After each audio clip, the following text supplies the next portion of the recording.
What's up, y'all? Kofi Kingston here, and I would love to have a drink with Wrestling on the Rocks, depending on what that drink is, preferably non-alcoholic, you know? How's it going? Tell me before you're shameless. Soda. I would love to have a drink with Wrestling on the Rocks. Maple syrup.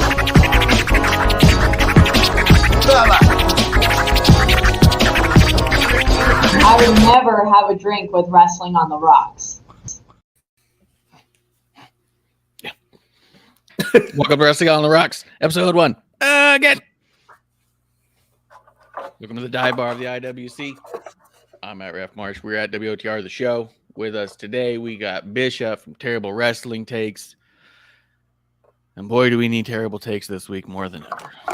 Howdy. Yeah, man.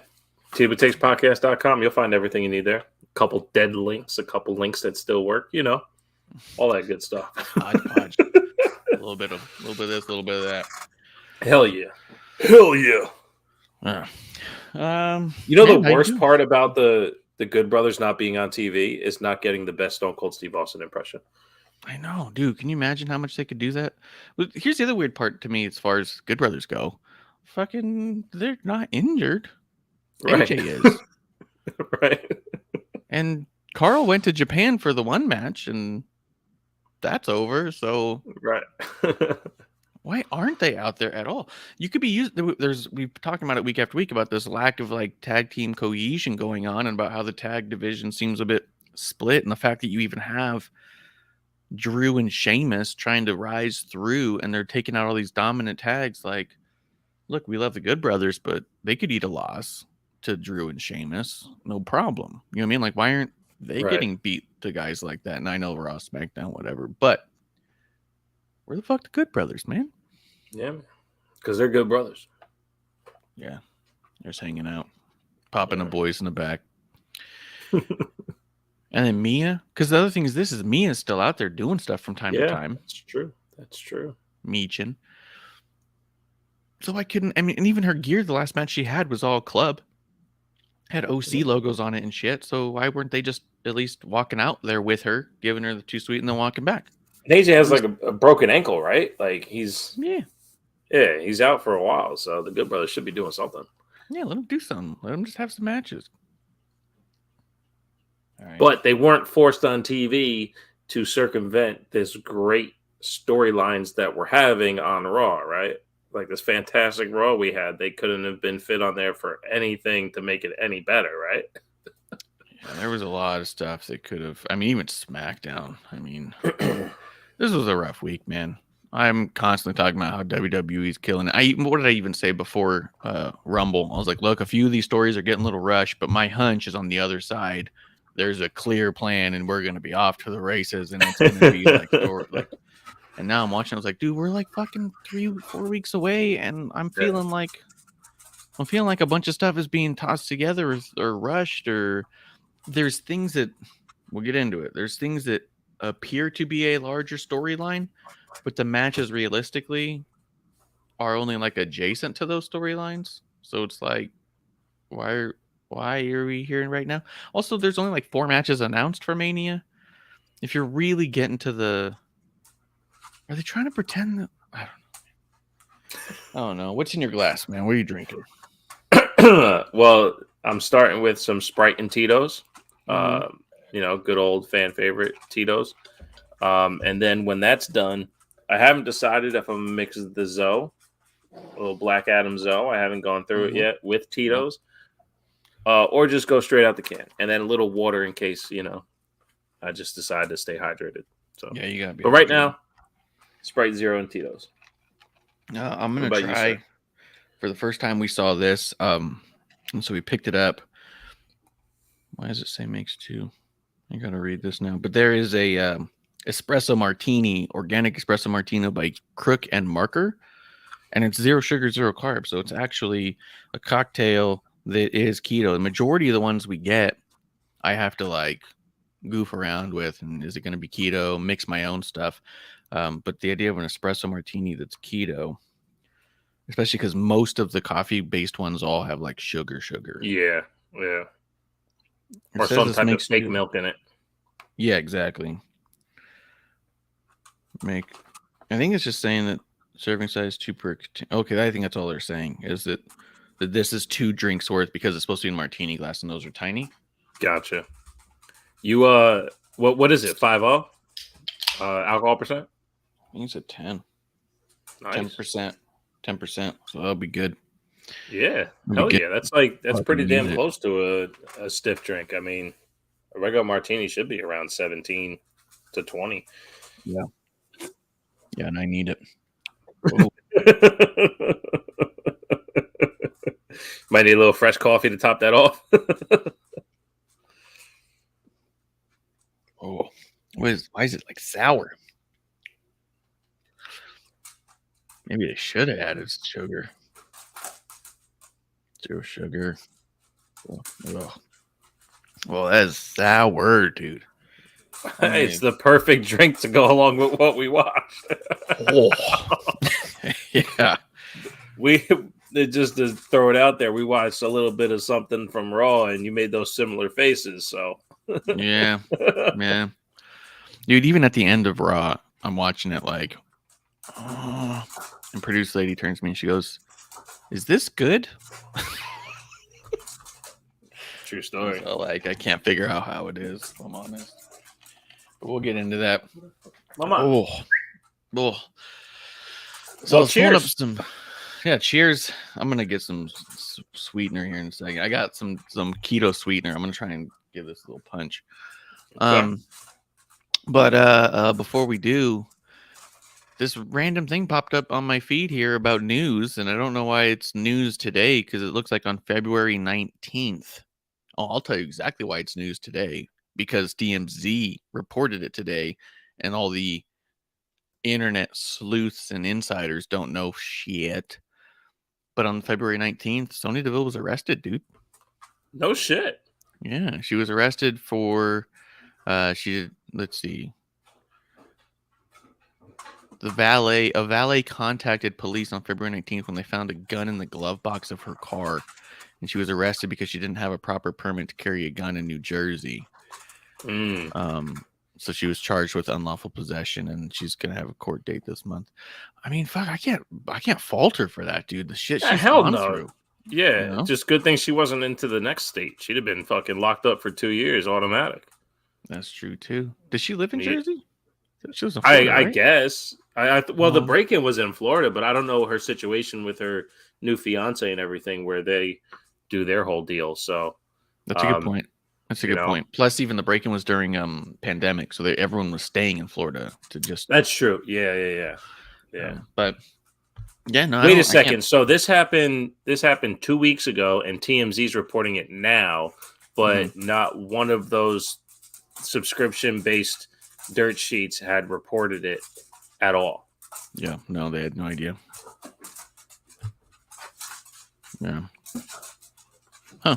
Well, yeah. I mean, the shit she's gone through. Yeah, fuck. She should have a gun, man. I don't knock her one bit, but yeah, I mean, I guess unless you just got the gun, you got time to get your permit, man. You can get the permit, and you got time and money. You can just get the permit. They're not that difficult to get. Shooting classes, you get hurt. It's not that bad, and it's better for you too. It's better for you because you take those classes and now you're a better shot. Last thing you want is a gun for protection and not being able to protect yourself with it because you have little experience with it. You know what I mean? Little professional experience with it. So yeah, get your permit, pay the fine.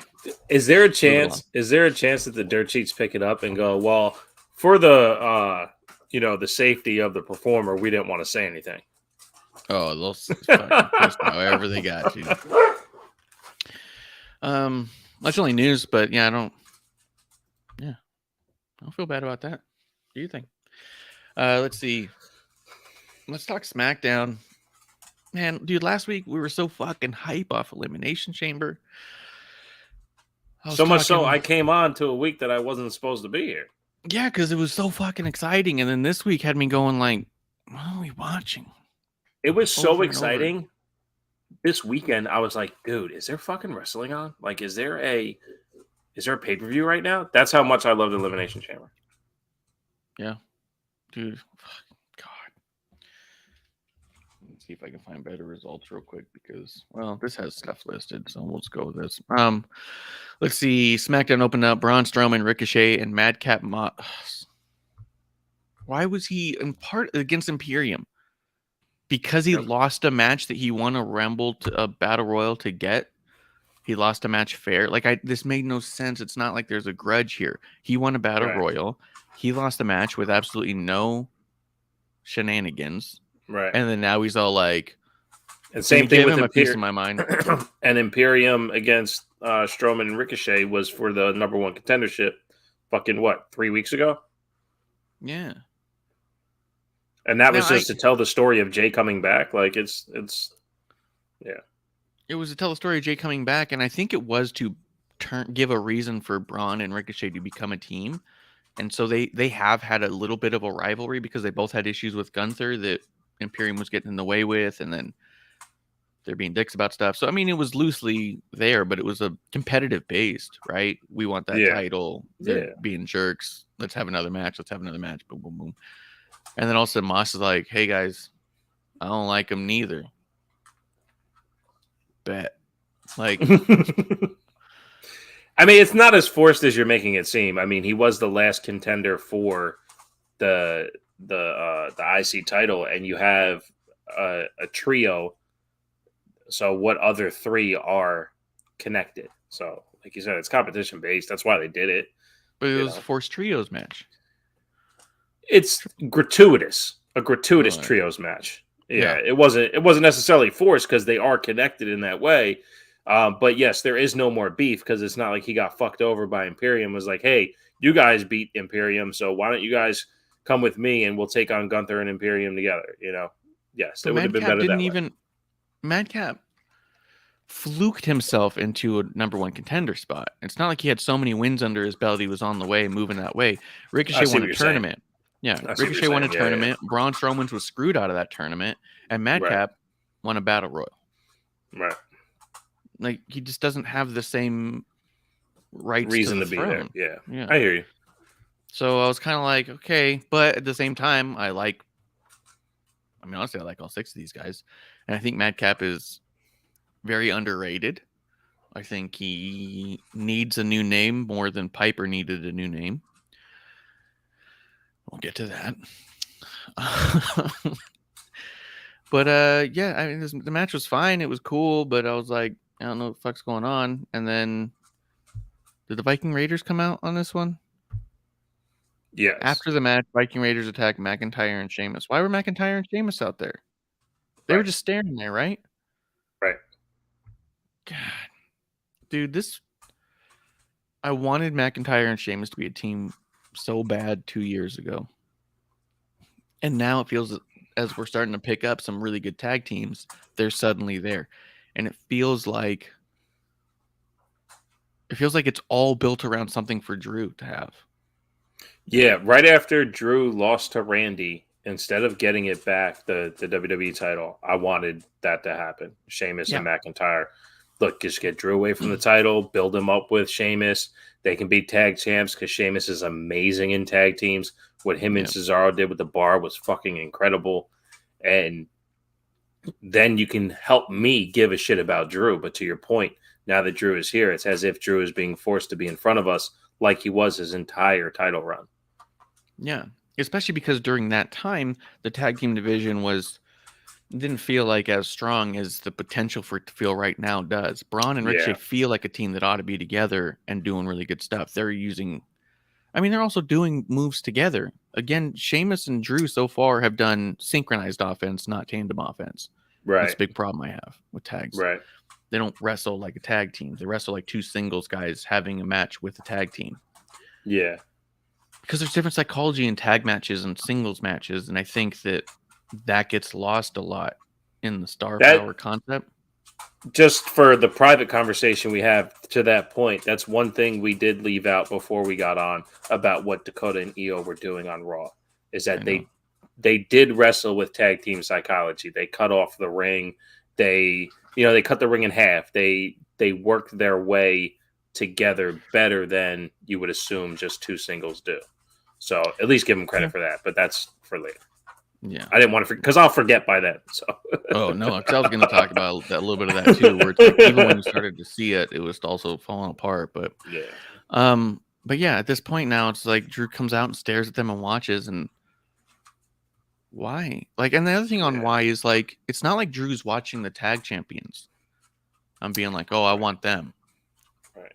He's watching Imperium and Braun and Ricochet at best, but Braun and Ricochet haven't really done a lot as a tag team necessarily outside of that.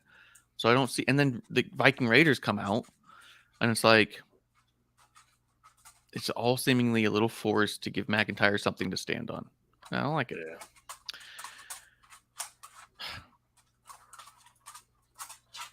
The Rey Mysterio Santos thing. What do you think about that? That feels forced. That feels forced. You think? Yeah. Yeah, they don't have to do it. What do you mean? Why do they not have to do it? They don't have to keep them next to each other. Before they got next to each other, Santos was kind of building his own aura, but now the closer he gets to Rey, the less Legado is a thing. Legato's not around him when he's doing it. It does. Right. I don't know if they're trying to shed him of Legado, but I do really like and appreciate the idea that Santos just, I mean, it's the flip side to Dom, right? And we're seeing that play out in real time as Dom's doing everything he can to disrespect Rey, so is Karrion. At a certain point, Rey can't have no friends at all. He's been around too long and is too nice of a guy for us to believe that no one gives a shit that he's here. You know what I mean? So I think they're trying to at least build some form of ally, and what better ally than somebody who's got a lucha background, who made it here, who can say, I look to you for guidance in a lot of that path, you know? So I think it works, and it's good because Rey should have somebody. Dude, can you imagine Karrion Kross and Dominic Mysterio becoming tag champions?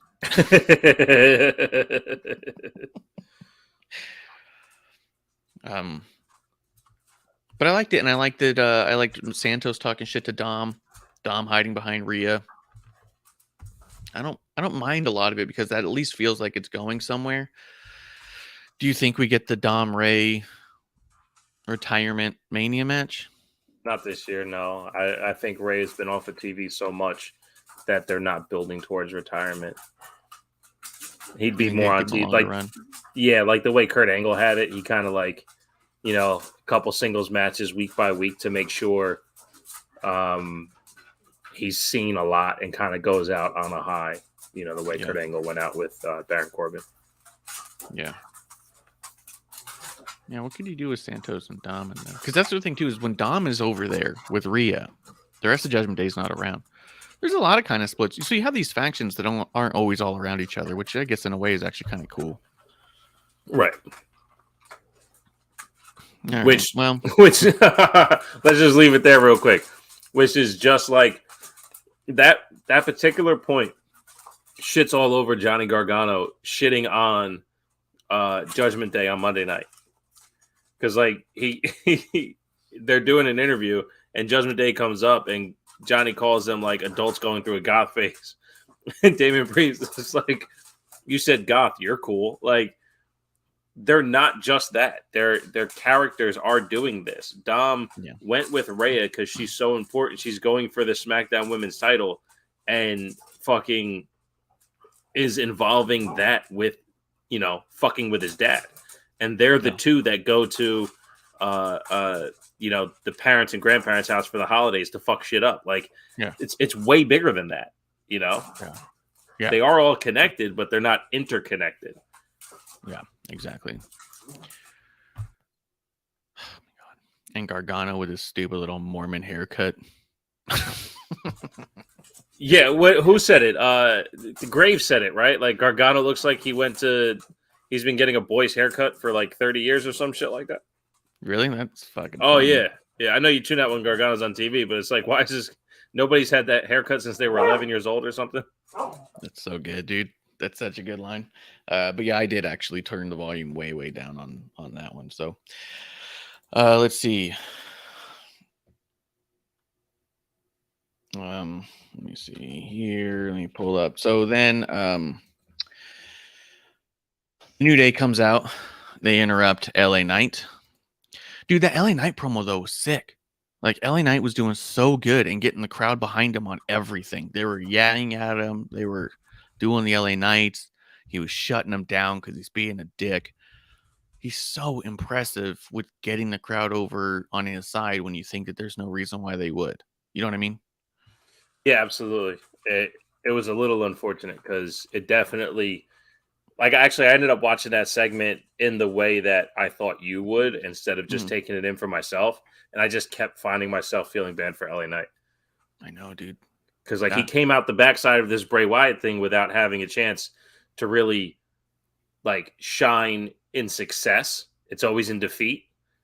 And I was like, okay, maybe he's getting his turn this time. And then every time he was about to get that, like, little edge up, he gets knocked down a peg. It's very deflating. It is. It's tough, dude, and it's weird. And even this match, he loses because of a trombone.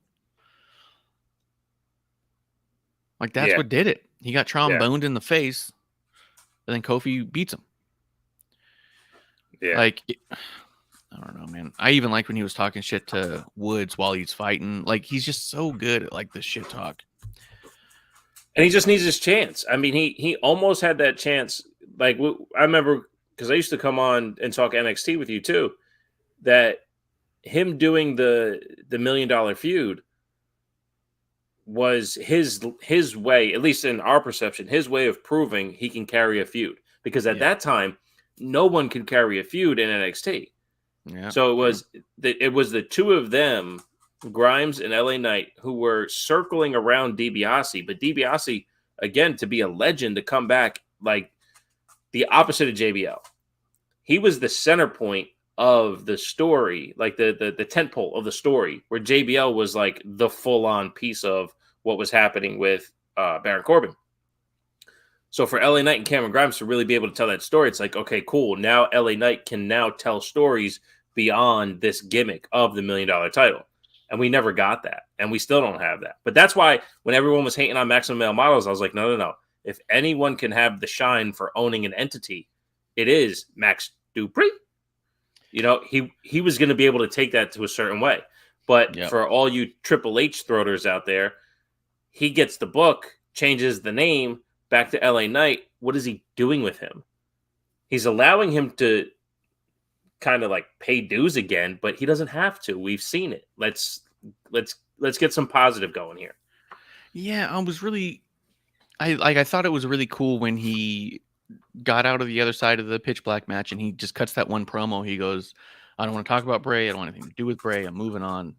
Let's wait till you see what's next for me, right? And he comes out here and he cuts this cool promo where he's all like, how are you going to have an LA Mania without LA Knight, right? I don't need a Mania moment. Mania needs an LA moment. And I was like, that's cool, man. He's like being cocky. He's like saying, I'm a big deal. This thing's named after me. The same way that Bianca wants to go out there and say, you can't spell WrestleMania without EST. Right. The same way that Becky said, WrestleMania, whatever, puts the man in Mania. Like, he's doing the same thing where he's all like, look, I'm this big. And it's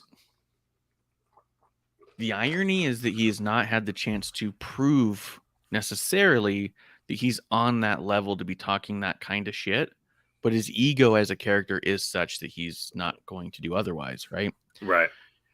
Which makes it even more sad when you see that the crowd just is getting behind him so fast. And then, yeah, he comes out here and he loses this match too, and you're just kind of like, is he going to have a thing with one part of the New Day? Like, I don't know where this is going now. You know what I mean? Like, I thought we were going to build a little rivalry. Yeah, if anyone can take a loss, it's Kofi in that spot, right? Yeah. Now we could be jumping on it too quick. Maybe this Friday they have a rematch and LA Knight gets the top.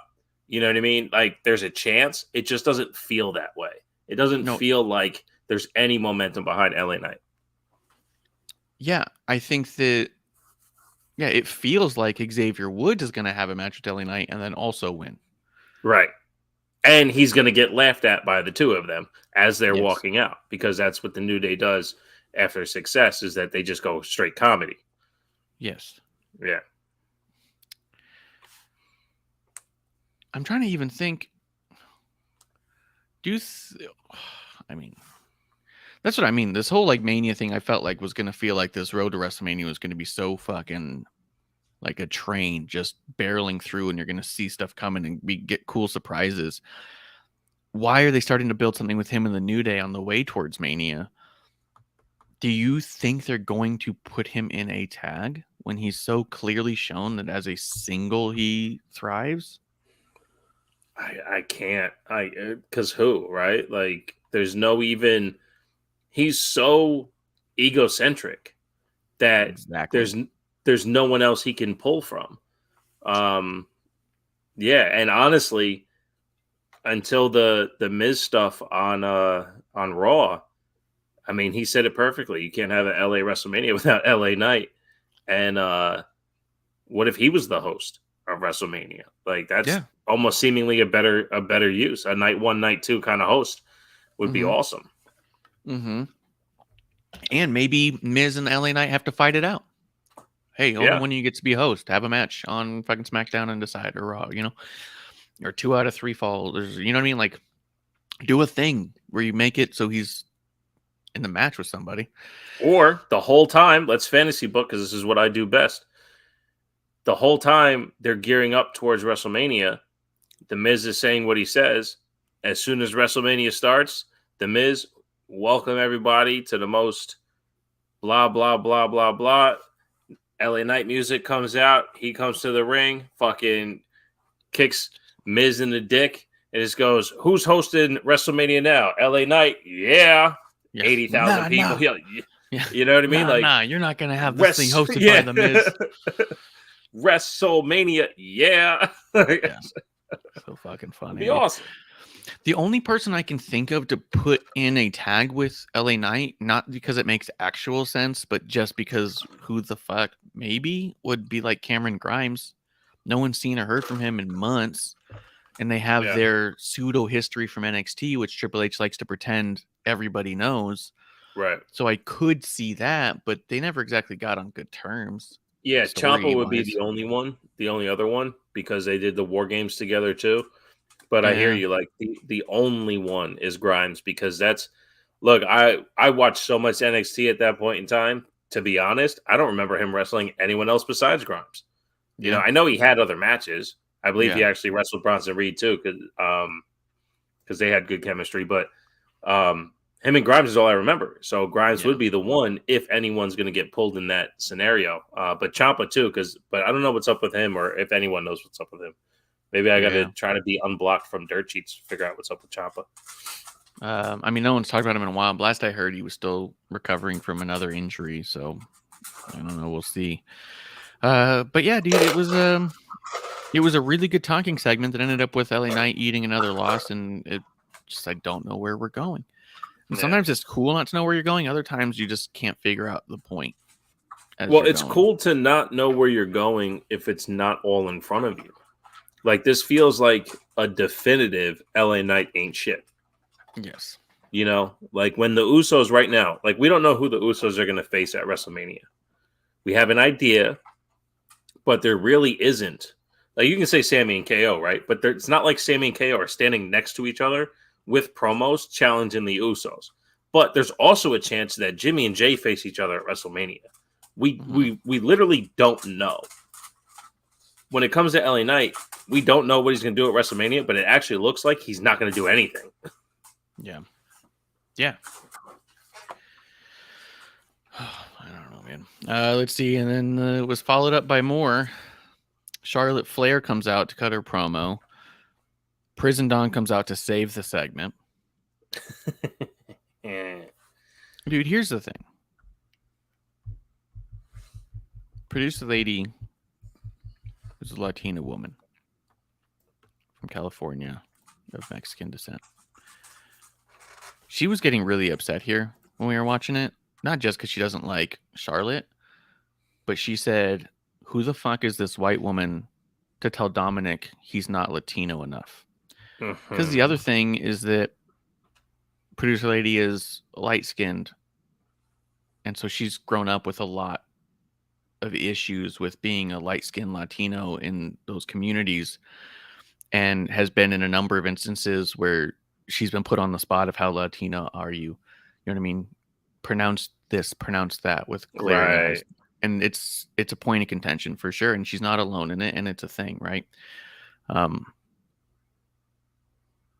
She was so offended by Charlotte trying to out Latino Dom that I even mentioned it in a group chat I was in somewhere else, where I was all like, man, how the fuck, like, that's what she said, you know, who the fuck is this white woman to tell Dom he's not Latin enough, and try to out Latin Dom.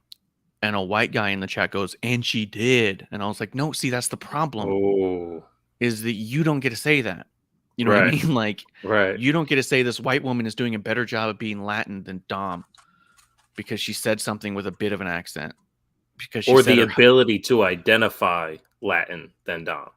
Yes. What is or what is not. Define Latin than Dom. Exactly. Yeah.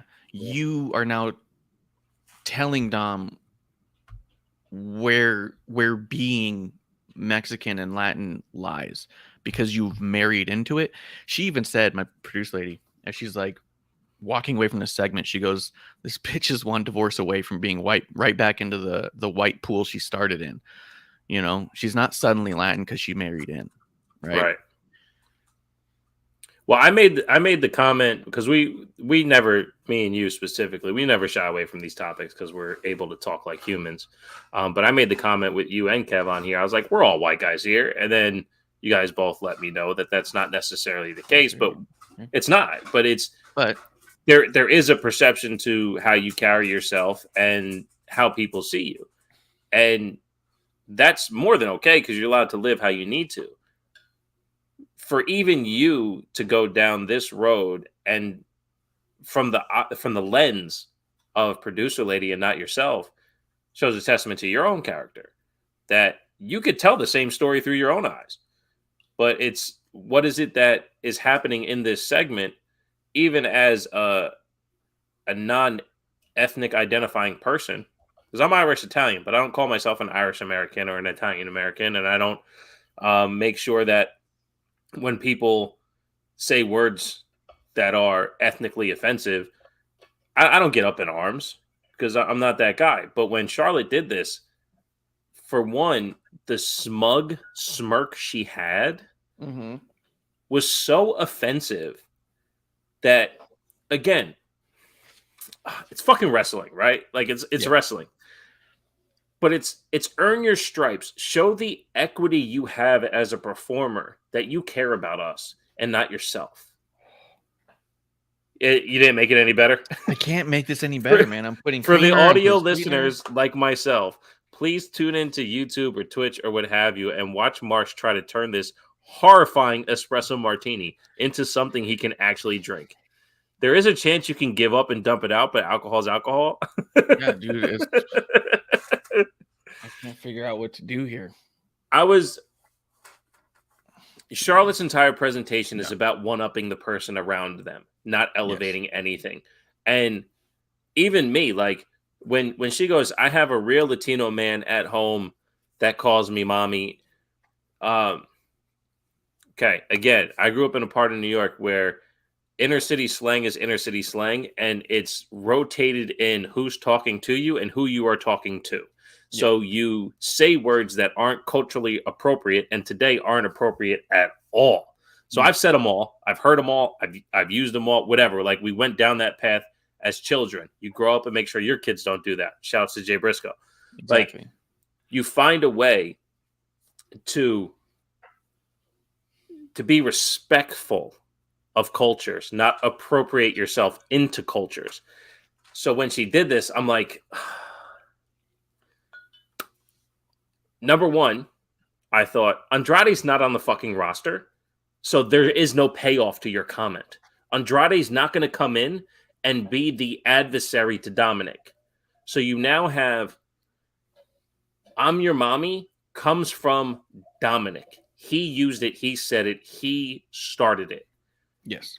It stays with Dominic. If I had to guess, I don't think Rhea used it past once, maybe twice. But she doesn't do it. Priest does, of Puerto Rican descent. Yeah. Dom does. If I'm not mistaken, Finn says Rhea. You know what I mean? Like there is a big thing here, and I get it. Just because you're married to doesn't do that for you. We hear it about all kinds of race relations all the time. There's you don't, and I get it. It's honestly, if I'm not mistaken, per culture, it's a term of endearment. You know. But if Dom was a white guy and Charlotte's doing it, it looks like two white people like trying to be of the ethnicity. You know what I mean? So it just she's trying to be adverse while one-upping, but it's not her card to pull. And furthermore, it's also she's supposed to be the good guy here. This is similar to if Karrion Kross were to come across Dom and call him mijo. Yes, it's a term of endearment for someone in that culture with their people, with their family. You know what I mean? Like my mom still calls me that. My grandma calls me that. You know what I mean? Like I don't think that I would want some random white dude calling me that. You know what I mean? Like, and if they do, they're a bad guy now. You're a dick. Right? So the fact that all of this was wrapped up in the queen being the good guy here, and all I can see is what you're doing is like literally offensive. Because let's say even if Andrade does show up to have this match against Dom, what are we doing now? Are we going to have the who's actually more Latin, who's the real Mexican, just because Dom's lighter skinned, it doesn't speak with a thick accent, and Andrade's not? Well, he's the real Mexican, right? Yeah, or born in the States. Then like that becomes like terribly offensive, especially because, like you pointed out, I am half Mexican and grew up that way, and grew up in the Southwest in Arizona. You think I didn't have issues with that growing up? Right. You know what I mean? Like there's a reason I don't put it out there, because it comes with issues when I do. So I don't. I just say I get it. I get what I look like. I get my name. I get what I sound like, and I know how I'm perceived. It's not up to me to convince other people of who I am and who my family is. It's up to me to be fine with that and respectful to who where my culture is and how I grew up, right? I don't need anyone else to identify me as anything. I need me to love my family and my past, right? And that's all I need. So for Charlotte to come out here and tell Dom, who we know his history, that you're not Mexican enough, like, fuck you. Right. You know? Right. And fuck you for even putting it on TV. Like, how did this get past someone? That's a tough one. And honestly, we talked about this from the second Dom got arrested. Of all the things I criticized Dom for, it's only what is actually fake. Yes. If she says I have a real gangbanger at home, or I have someone with a real prison record at home, or I have someone with a real bad streak at home, you know, like Dom is faking all of that, you know, and to question the maybe the one thing that is true, like if she said I have a real Mysterio at home because Mysterio is a given name to Dom and Ray because it's not their real last name, but Andrade was the original descendant of the original Rey Mysterio, then like maybe, but that's not what this is. That's not what this is at all, and we don't know that. All we know is that there is this 6 foot tall white woman who, if you just started watching wrestling today, you don't know she's married to a Latino man. You know, you don't know who he is. You don't even know that he's a wrestler. Yeah. You know, like it definitely came off so just right on par for Charlotte. Disingenuous and one-upsmanship as opposed to authentic conversation. And it sucked. Yeah. It sucked, and it was upsetting and offensive, and for all the reasons you wouldn't want it to be. There's a lot of reasons you want to be offensive. I get why MJF tries his hardest to be offensive. You know what I mean? I could understand why she'd want to do this if she was the bad guy here, but we're literally begging the crowd to cheer her, so much so that she says, oh, by the way, my dad's Ric Flair and he's got a birthday, so let's everybody say happy birthday to Ric Flair, like pandering to the audience on the Ric Flair thing, which, again, for someone who consistently says, I don't want to be compared to my father, like, you definitely have done nothing to make that happen. But it's also fine. Well, no, because the missus even asked me, because during that same promo, she goes, so if she wasn't Ric Flair's daughter, what would she be? I said, oh, well, she would be like Sasha Bailey, where she would get her turn with the title, but it would never really stick. And she wouldn't be as good as them. But she's an incredible athlete. She'd be Carmella, you know, but not as good on the mic. Like, and honestly, Carmella's better in the fucking ring too. So, like, she has a presentation to her, but is that presentation only solely based off of her dad? You know what I mean? Yeah. So, to deny the fact that she's a star, I can't do that. To say she's not it's like seeing, there's a lot of people who hate The Rock for his acting ability, but to say he doesn't draw money and produce at the box office, well, that's a lie. So if Charlotte can bring you in money and eyeballs and all that shit, great, go ahead. You know what? She's not good at this thing. That's who she would be without the name. She would be someone who might be able to find a way to draw money, but not be good in the ring ever. Yeah. Or at her job, to be honest, because to your point, the promo and what she did, it was bad. Dude, it was bad and it was upsetting. And yeah, I mean, it definitely doesn't help a lot of the other stigmas that are already out there in the Latin community. You know what I mean? Like, yeah. So yeah, it was upsetting. I mean, it was upsetting enough that I really felt like I didn't want to even mention this promo happened and just ignore her. Yeah. But the more that Producer Lady was getting upset about it, the more I'm all like, I don't think I can just ignore it, because a lot of people are defending Charlotte in this. Oh, look at how she outdid Dom. No. What she did was way worse than talk more naturally on the mic. Yeah. You know, it also feels like she would be the person to say, oh, well, but Andrade saw it and he said it was okay. Yeah. Cool. You know, I have those kind of ethnic friends too. You know what I'm saying? But it doesn't mean that all of them are okay with that. Yeah. Like, that's the point that she would always miss, because she's just not relatable, and she doesn't get it. She just doesn't get it. She doesn't get how relatability works. Yeah, exactly. Yeah, that's true. I think it's 100% true. She would absolutely. Andrade loved it, so therefore everyone in that culture would have loved it. Right. Well, there's a lot of things he loves about you. If she was married to a black dude, what's the promo? You know what I'm saying? Exactly. If she's married to a black person, then what? Right. She did say that Andrade has a thicker dick than Dom, which was cool because that means that she definitely knows what Dom's dick looks like. Hell yeah. Hell yeah. You know And what I mean? speaking of thick dicks, cheers to Just in Time coming Cheers, through the just in chat. time. The thick dickest of them all. Yeah. It's the 2 In-Time by Wrestling 11. It's 2 this way, 11 that way. Yeah, it is. It's like 2 stacked tuna cans. You know what I mean? Side by side. Yeah. Yeah. But yeah, the fact that she's been, and the other thing is this, is all she said was thicker, which means that she knows Dom has an equally long dick. At equal, if not longer.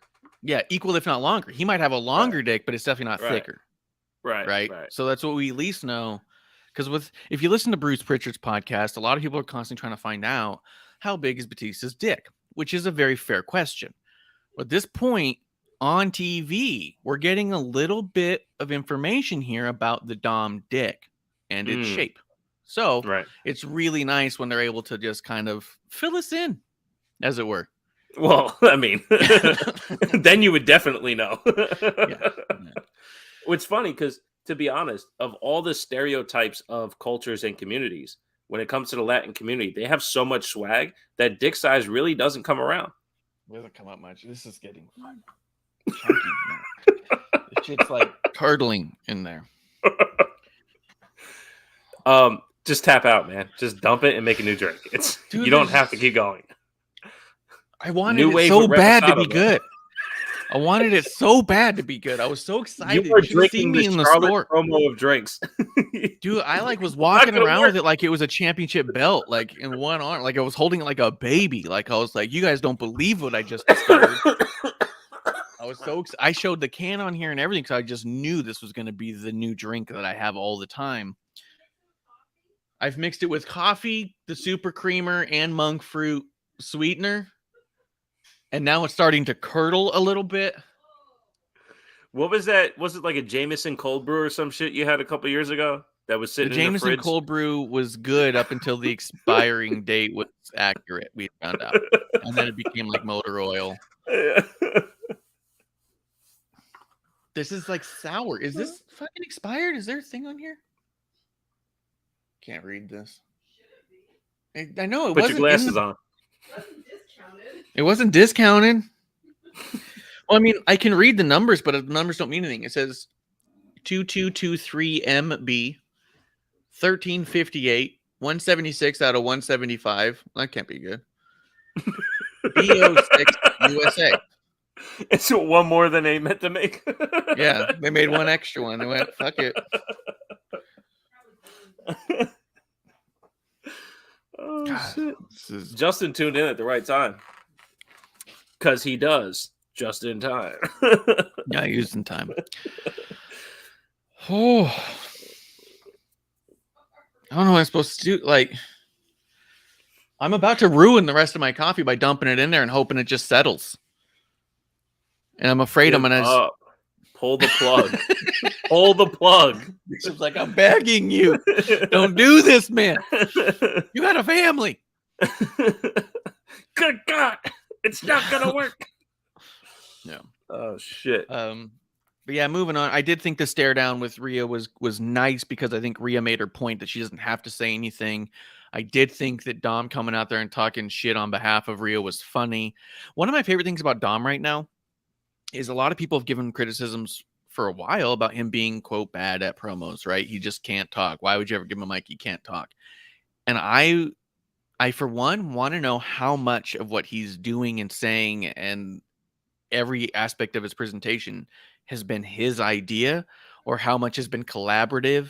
Like I want to know at some point what he's pitching, what he's tweaking, like what is he picking up from other people or versus like what is he being coached on and oh trust me, and then or is he just making it work? You know what I mean? Because he's doing a lot right here, you know.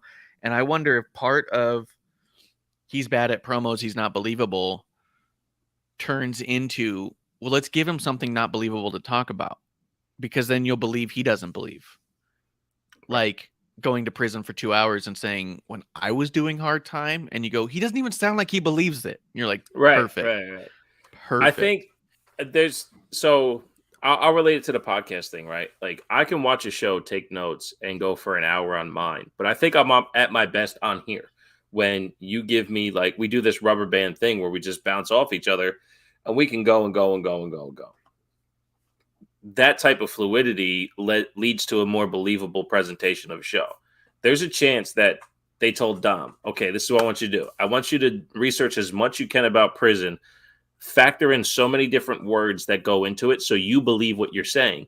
Now go develop that character. I don't think he's scripted at all. I think they gave him the ability to create a character because Dom Mysterio, I just listened to him on Cheap Heat, and he had a terrible time staying in character. For the first 20 minutes, he stayed in character. And then the next like 30 minutes, he like let it all out. Like he loves what he does. He loves being a Mysterio. He's appreciative of everything he went through. He enjoys going through the locker room and how the rules work backstage and all that shit. He is there to be a wrestler. And he wants to perform. I don't think he has that creative bug in him, but when he's given the ability to break something down, dissect it, and make it his own, that's what we're seeing. So if they say, hey, Dom, we're going to have you be the jailhouse character, do as much as you can to make it your own. Boom, this is what he's doing. So every time he says something, he knows nobody can respond because it's this own world that he's making up in his mind. But could you imagine him saying these same things to a Seth Rollins had Seth Rollins actually gone to jail? Well, Seth Rollins would break him apart because he knows everything about what Dom is saying. But since nobody knows what he's saying, you can't break it apart. So Dom being a good guy isn't a good promo because Dom's like, well, yeah, I'm happy to be here. Yeah, this is fucking awesome. Yeah, this is really cool. Okay, I'm here. Let's go.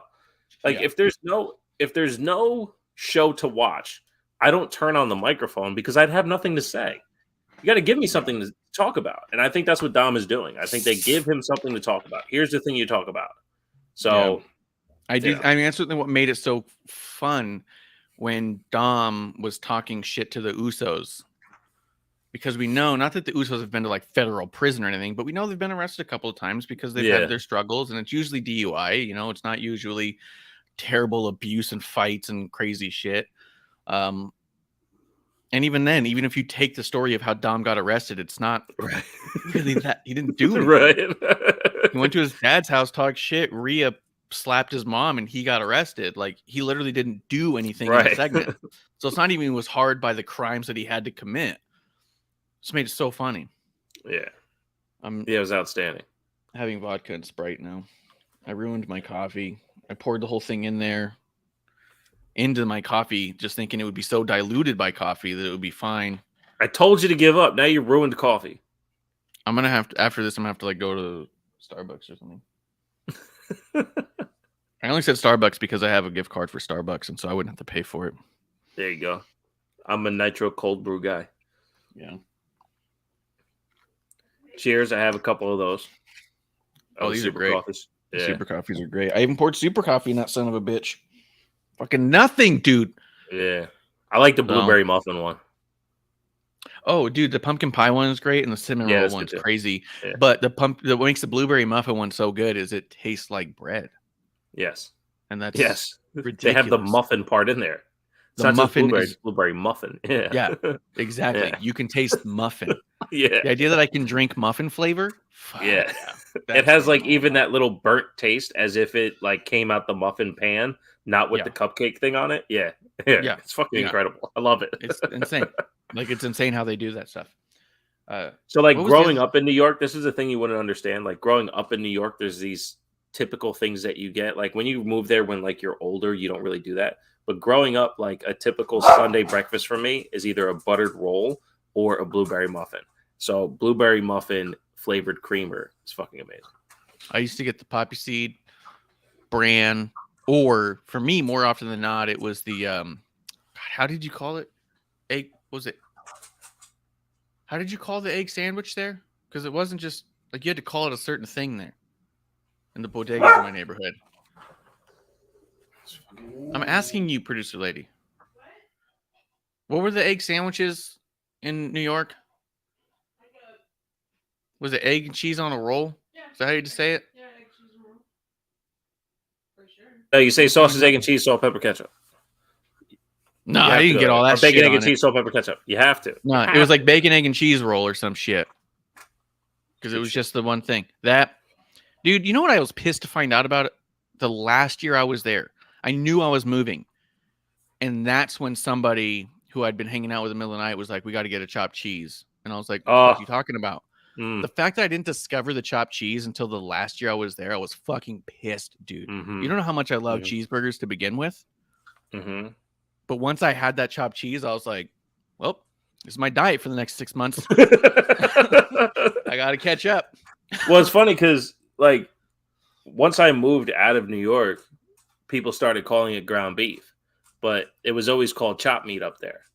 So everywhere else is called ground beef or ground turkey, whatever. It's like, no, it's chopped meat. Like, we got to get chopped meat because that's what you make the chopped cheese from. It's chopped meat. Yeah.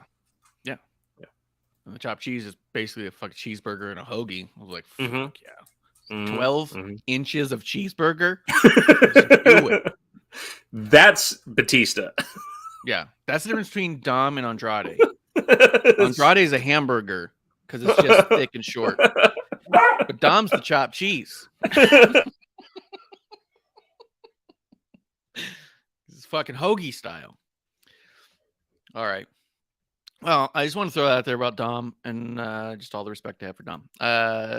Moving along, though, we do have Natalya versus Shayna Baszler. Yeah, I barely remember this match. Oh, yeah, because Tegan came out. Here's my issue with this one. I didn't have a problem with the match in and of itself. Natalya's great. I think Shayna's great. But there's so much happening around them that it's not about them. The idea that last week Natalya was teaming with Shotzi and this week her valet is Tegan because Natalya is talking to Adam Pearce in the back and no one's around Adam Pearce and Natalya except for Tegan to listen in and say, well, I got your back. What about the last 7 fucking tag team partners Natalya's had? No one's got her back. Like, does she cycle through tag team partners kayfabe wise because she keeps pissing them all the fuck off and they don't want anything to do with her? You know what I mean? Because, like, realistically, we know in real life that's just not the case. She's not pissing off everyone in the back. But why is she going through new tag partners so much that her last week's tag partner doesn't have her back this week, but that tag team partner, Shotzi's last tag partner, being Tegan, which was never explained why they broke up, suddenly has her back, and now only one can have it at a time. Fuck, what is happening? That's the story. Fuck all y'all. Give down. Just fuck everyone. Yeah. Here's the other deal. I think that what we may be building up to is a tornado tag match at Mania, except the tornado tag match stipulation is strictly about Natty's tag partners. All dozen of her previous tag partners are on the outside, rolling in and out, and whoever's in the ring at the end of the match is her new tag team champion partner. Yeah, it makes sense. She's had more tag partners week to week than anybody. And the thing is she makes it work, and the matches are always good, but it's also like, what the fuck are we doing? So this is the downside Natty conversation that I usually have. Like, if she's supposed to be the standard bearer, the mama bear, all that stuff, why aren't these women so much better after this time with her? And I'm not saying that they're not, but there's no elevation. There's no legit elevation following that. It's not like Shotzi left her to go be the next women's champion. You know what I mean? Yes. No, they're never springboarded into a higher position, Right. but the hope and belief is that they'll be able to get there on their own wrestlers. Yeah. and be better in the ring.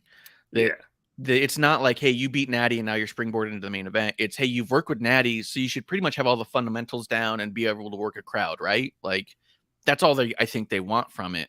And I think she tries to give them even more than that, if I'm honest. But yeah, Tegan now? And I was like, what the fuck is this for? And then, so the match is Natalya versus Shayna Baszler. That's the match. Natalya versus Shayna Baszler. So what happens for Shayna when she comes out? Ronda Rousey's music plays. Right. They're playing the music of your valet, as it were. And Shayna comes out to Ronda's music. It's like, what the fuck is happening? This is what made the match seem so less than, is that the story was Tegan's here with Natalya now, because fuck Shotzi for some reason. And guess what? Ronda Rousey's here for Shayna's match. Like, you couldn't have made Natalya and Shayna look less like a lesser than point for their own match. And they had a fine match. But as much as we'll talk about it later, the amount of women's matches that have become about what's happening on the outside of the ring versus inside, this is one where they told you up front, don't pay attention to the inside. You know what I mean? And I was like, why? Right. Why are you doing this? It was odd because I think I reached out to you and was like, now Natty and Tegan, but Shotzi and Knox never happened. Like, let's do something here. Make something count. Make something mean something. And even Ronda tweeted, she's like, so now the tag division is me and Shayna versus Natty and whoever she feels like wrestling with. Like, fair point. Round one to Ronda. Like there has to be some type of consistency here. I don't know. In the overall, I do think the Ronda Shayna thing's going to work.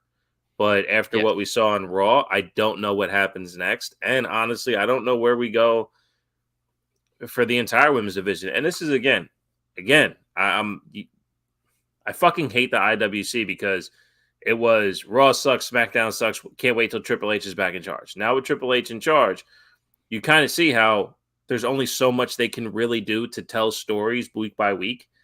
Mm-hmm. When he first got the book, or whatever you want to say in wrestling terms, the women's division was displayed all over the place. There's numerous hours of me and you talking about how much the women's division not only is on TV, but looks kind of cohesive. Now it's taking a massive step back. There's no through lines on how things are going to look on either show. Yeah.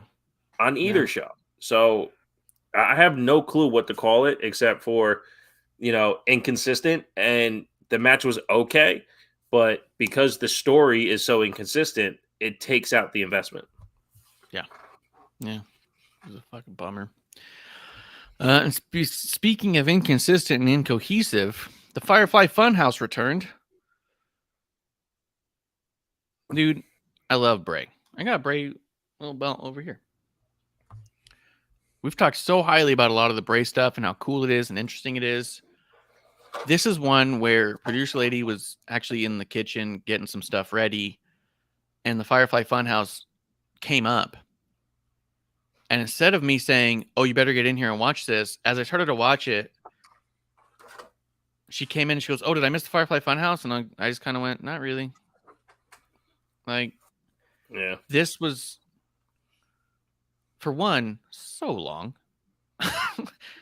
Like, you could have done all of that in 30 seconds and given Shayna and Natty another 3 minutes to flesh out a match.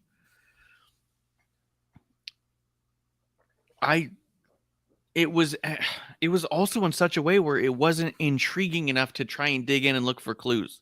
So much of what he's done has been hinged on the fact that people are going to dig into what he's saying, what he's doing every frame and find out the clues. This was so disjointed and all over the place that it just really came down. Because I asked a few people, was there anything in there? And everyone just said, I don't know, I wasn't bothering. It's gotten to the point where this was so all over the place, people just went, all right, well, I guess we'll see what they're doing. But fuck, dude, there was just nothing in this that was... There was nothing redeemable about this Firefly Funhouse. The can you keep a secret meant nothing. The only part of it that meant anything at all was Howdy saying, I am everyone.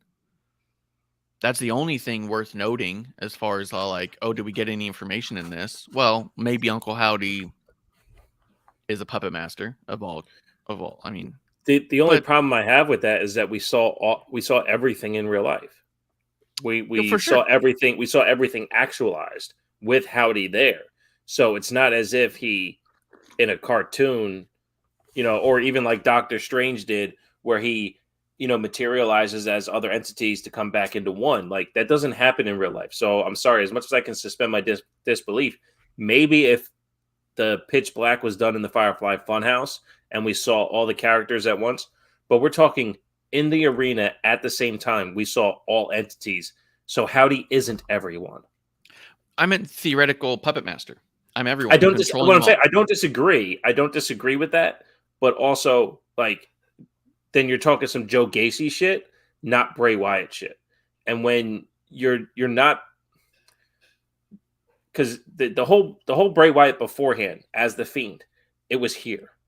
It was a Yeah. mentality. It was a vision. It was a mindset. Like I used to even say, like, the Funhouse was a theoretical place. That's why, or it was a manufacturing of the mind. That's why Seth Rollins could burn it down and could come back the next week because it's up here. Postman Pierce was the entity of Adam Pierce in it, but Adam Pierce doesn't remember being Postman Pierce. You know what I mean? So Yeah. like, because it was a place of the mind and not in the physical form, it's not like you can take the mask off the Fiend and see Bray Wyatt.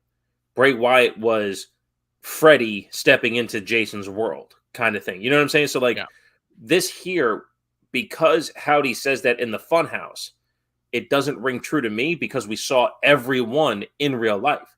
You're not everyone. You're not the puppet master. If anything, you're the ringleader. I know it's very close, and I know I might be getting too technical on this, but if the rabbit decides to walk away during the pitch black match, it can, because it's not drawn by Uncle Howdy anymore, because it can choose to walk away. You know what I mean? That attachment read the isn't Puppet there. Master comics or anything? No, I'm not a nerd. Yeah. So the Puppet Master in like the more horror and comic book aspect is all controlling of them, like through their minds. Like you couldn't just walk away because he's literally controlling them, not in a Joe Gacy way where he's charmed them into doing his bidding. This is more of a I have literal control over you. Or that show Heroes. There's a character that they refer to as the Puppet Master because he can just get in their mind and control them, and now they're not at their own whims anymore, right? So I think that in my mind, that's where I took it, was that he's the puppet master, he's controlling everyone, including Bray, to do as he wants them to do, and however that manifests itself out. The power of the Fiend energy felt so strong that the Fiend energy is what it never materialized, but the fact that we're seeing the material and the energy at the same time, because the Fiend character, that Bray Wyatt Fiend form, never possessed Alexa. Alexa actually had more power over the character, but she had less power over the energy. And because Howdy is doing both, I don't know. It's just, look, we've said it. You said it. We talk so highly of Bray all the time. It's missing all over the place. I'll just put it that way. It's missing. And this didn't even make the connection to Bobby Lashley that I thought it was going to. I was like, oh, here's where he's going to give a reason on why, right? Fast forward to Raw, because why not? Bobby Lashley has his little match. He steps on the outside, and now Bray Wyatt's doing the Muscle Man dance thing again, but to pictures of Bobby. It literally comes off as, I don't like you because you have muscles. I even asked one of my group chats, I was like, so the entire rivalry is based around the idea that Bobby has muscles and Bray's out of shape. And they're all like, no, I think he was mocking Bobby. And I was like, yeah, for having muscles and being out of shape. Like, this isn't a deeper thing. This isn't, I have a reason to have a rivalry against you. This isn't the reason I wanted anyone who beat Brock or Bobby is because you guys are both physically fit, is the deepest we can take that. Because he said, whoever wins against Brock or Bobby, I want next. Why? And if your first answer to that is because the Muscle Man dance, they work out, then this is fucking shallow. Yeah. Yeah. And for Bray to do things so deeply for so long, it makes no sense. Right. That's exactly what I was just going to say. Like, for him to be able to put depth under anything and to be so surface level here, like, I mean, we've all heard Bray talk in real life, and we hear how his brain works. Does this seem like he's going so far out in the creative sphere that he doesn't think that we know, but he's actually not putting it out in our face? You know what I mean? Like, oh, well, you guys just don't quite see it. Well, you actually didn't give us enough to see anything, because that's what it feels Sometimes like. Is the point. Sometimes the point is that you're not supposed to see it until you do, right? The zoom in to zoom out. Like, but I don't, that's not the impression I'm getting. Yeah, you know what I mean? Same. Because there's always been something too, because even Bray said it when he came back. He's like, the fact that everyone was able, like, there were so many fans that were able to piece together the breadcrumbs to put together the picture of what he was painting while he was gone, like, meant so much to him. Well, at this point, Bray, like, you're not giving us the breadcrumbs. And if you are, they're so small with such a tight window to go that it's not happening. Yeah. It's not happening. I gave him credit. There's still people that tear apart the pitch black match. I give him credit for making chicken salad out of chicken shit, as they say in the biz, right? Like, I feel like they pulled off that story to the match so well. And the problem is, LA Knight did a better job of disconnecting from the absurdity, and Bray kind of seems to still be kind of befuddled into what's going on. Yeah. The other thing that I took as a note as to Howdy saying "I am everyone" is it did feel that he's the new Sister Abigail in a lot of senses, the entity, but actually a physical entity. Because I do believe that Sister Abigail was supposed to become a physical entity at some point. Yeah, and they just hadn't fleshed that out. So this feels like that instead of Sister Abigail, we'll have Uncle Howdy. Which, when you think about it, Sister Abigail, Uncle Howdy, like, pretty fucking familiar, as they say. Brother Bo. Yeah, Brother Bo. So yeah, that Funhouse was a total miss. This is weird to come out of the rivalry with LA Knight, which kind of didn't make a ton of sense, but at least seemed to be building two different people in directions. To now we've got Static Bray with Static LA on two separate occasions. So it's just I just don't fucking get it, man.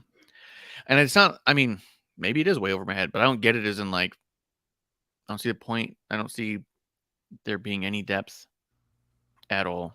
Like, and the other thing is too, is if you're going to talk shit on Bobby and say he's the chosen one because he's muscly, like you're a Vince guy concept, Bobby more than most has struggled regardless of his physical shape.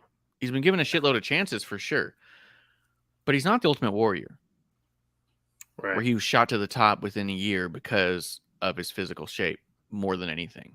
And that's been, documented and talked about 1,000 times. You're talking about Bobby Lashley, who struggled and left and legitimized himself and came back and struggled and finally got himself to a place where he's credible and is also still kind of struggling here and there. Like, he's even the last one you want to say. Even his first title run, which was an awesome moment, was still not poetic. He had to beat The Miz in a lumberjack match to, like, The Miz, right? He's a white guy half the size of this massive black dude. Like, it's even The Miz knew that the contest wasn't a good idea. Like, which was the point of the story. But at least for Bobby and that character, that first title run, it didn't hit. The second one was a little bit better, but McIntyre being on the other side really didn't lend the credibility to the title. So it was tough. It was tough to really, get on the side and more. Look, Bobby's been doing incredible stuff since the Hurt Business. Yeah. So, and I'll love him forever. He signed my son's title. Like, awesome shit. But and every time Bobby's on TV, Dad, he signed my title. He signed my title. And then last night we were rewatching Raw, and he goes, Dad, you know who that is? And he's pointing to Aja Smith. I was like, yeah, she signed that. So we're forever grateful for the two of them. But anyway, it's Bobby hasn't been treated with kid gloves like many superstars have. And he hasn't really been given the opportunity to be the center point the way he should be. Because even the Leo Rush stuff didn't pay off the way it should have. And the Hurt Business, they were right fucking there, and then they broke them up before it became really, truly powerful. So, yeah, absolutely. He's like more cursed by it than anything. So that's what makes it fall even more flat to me that this is the direction they've decided to go. Mysterio and Cross was really about Dominic and Ray, and they had the whole aftermath after the match. Where Dom getting in his face, do it, hit me. Ray doesn't want to do it, and you're just like, kick that kid in the dick, I mean, obviously we're building towards something with the two of them, and I liked it. It seemed a little long. Like, I mean, I get a conflicted Ray, but how many times is he going to ball up his fist and say no in one segment? You know what I mean? So it's just a little long, but all right, we're doing something. We're getting back to it. Anything you want to throw on that? I think we talked about Domino. Yeah, no, it's about the same. I mean, again, it's similar to Ray's promos when he's like, Kayla. It's like get to the point, Ray. Okay, we understand you're conflicted, you're heavily emotional, but like you got to do something. Yeah, either tell us how upset you are or show us how upset you are, and he doesn't do either one in an efficient time. Even if he didn't punch him, but just pushed Dom back and then looked like he was upset with himself for that. You know what I mean? Right. Like if he could have, or talk to him, talk to him like a dad, and be like, "Listen, you little shit," or whatever. Like, listen, guy, I brought you in this world. I can take you out. Stop pushing me, and then leave. But what he does is he completely goes, "Oh well, my son's a grown man, and I can't take what he's earned by being an adult now, and let me walk away because I can't be contentious to my child." So his mom was a disciplinarian the entire life. You guys weren't a team whatsoever. Like, what fatherly thing do you give him in terms of discipline? Because you can't be all sunshine all the time. You have to bring the cloudy day, and he never does that. Yeah, that's true. That's a good point. That's probably the real disconnect. And then the show SmackDown does end with a Jimmy Uso promo, which I thought Jimmy did an awesome job, man. He came off so real in this. But the Usos always do, man. Is there a legit shot at Jimmy getting his J moment now? Is that what you think might be happening here? I don't. You don't think he'll get the same kind of treatment where he can kind of stand alone in efforts? Because he had to do it on Monday as well, and he's been doing it since Jay kind of ostracized himself from the bloodline. He's kind of getting that moment to be on the mic. And cut to Monday, he fucking leads a match to save everyone from looking like shit. That's true. I don't think we're going to get to a main event Jimmy Uso like we did the main event Jay Uso. But I do think that they could be just trying to highlight for a little bit, like, don't discount these guys singularly, I'm cool with that too. Yeah. Sammy came out and they did a great promo back and forth. I loved Jimmy just getting pissed at him for, you're blaming me. Like, you put me in that position. Like, I had to stand with my blood kind of a deal. My biggest issue with this whole thing, because I thought Sammy was awesome. I thought Jimmy was awesome. It's been fucking 2 months, dude. Jimmy can't keep showing up to do nothing. He needs to do anything at this point. Like, I get you're conflicted, but you're not too conflicted to show up. You know what I mean? But you Jimmy are too conflicted to do Jay. Okay, you said Jimmy. No, Jay. Okay. Jay doesn't know what he wants to do here and hasn't known since the Rumble. And he keeps showing up to show everybody that he doesn't know what he's here for. But he keeps showing up. And I would rather he'd been off TV this entire time and saying, damn, he's so conflicted he doesn't know what to do. He's not coming in. But for him to show up every week for these segments where he can stand there and stare at everybody and do nothing, it's getting tiring. It's tiring and it doesn't. And at this point, like I said, I'd rather he attack everyone than stand there and do nothing to anyone. You know what I mean? Yeah. Like, kick Sammy and walk away from Jimmy. You know what I mean? Like, do something that makes you go, fuck. He's really going through it. But he just goes there and stares at everyone. Yeah. Just at this point, it's been too long for you to just be staring at everybody. Yeah, I agree. I mean, Jay's so good. I think that's the other part too. Like, Jay has the ability to add to the story. And we're not getting that. And it's also what's missing pieces to this story. Because like I talked about earlier, it's not like Sammy and KO are saying, okay, we're coming after the Usos. It's as if they're waiting for something to unify Sammy and KO to go against the Usos. But what could that actually be? What could get in the middle? Would it be Sammy and KO beating down Jimmy because Jimmy super kicked Sammy? But that's not what was just spoken. Sammy goes, remember my dog, all that stuff. Like, they went through the history of what Sammy was okay to be in the bloodline. But to your point, that's when you said Jimmy, it threw me off a bit because Jimmy really has been the most rational one through this whole thing. It's like, Yes. look, this is the bloodline. This was the code. Sammy, you broke the code. It wasn't about beating up Sammy on site all the time. It was beating up Sammy in that moment because you fucked up. Yes. Now you paid that due. But if you're going to step to me again, you are doing the same thing you did at Rumble. You are stepping the bloodline. Fucking stop.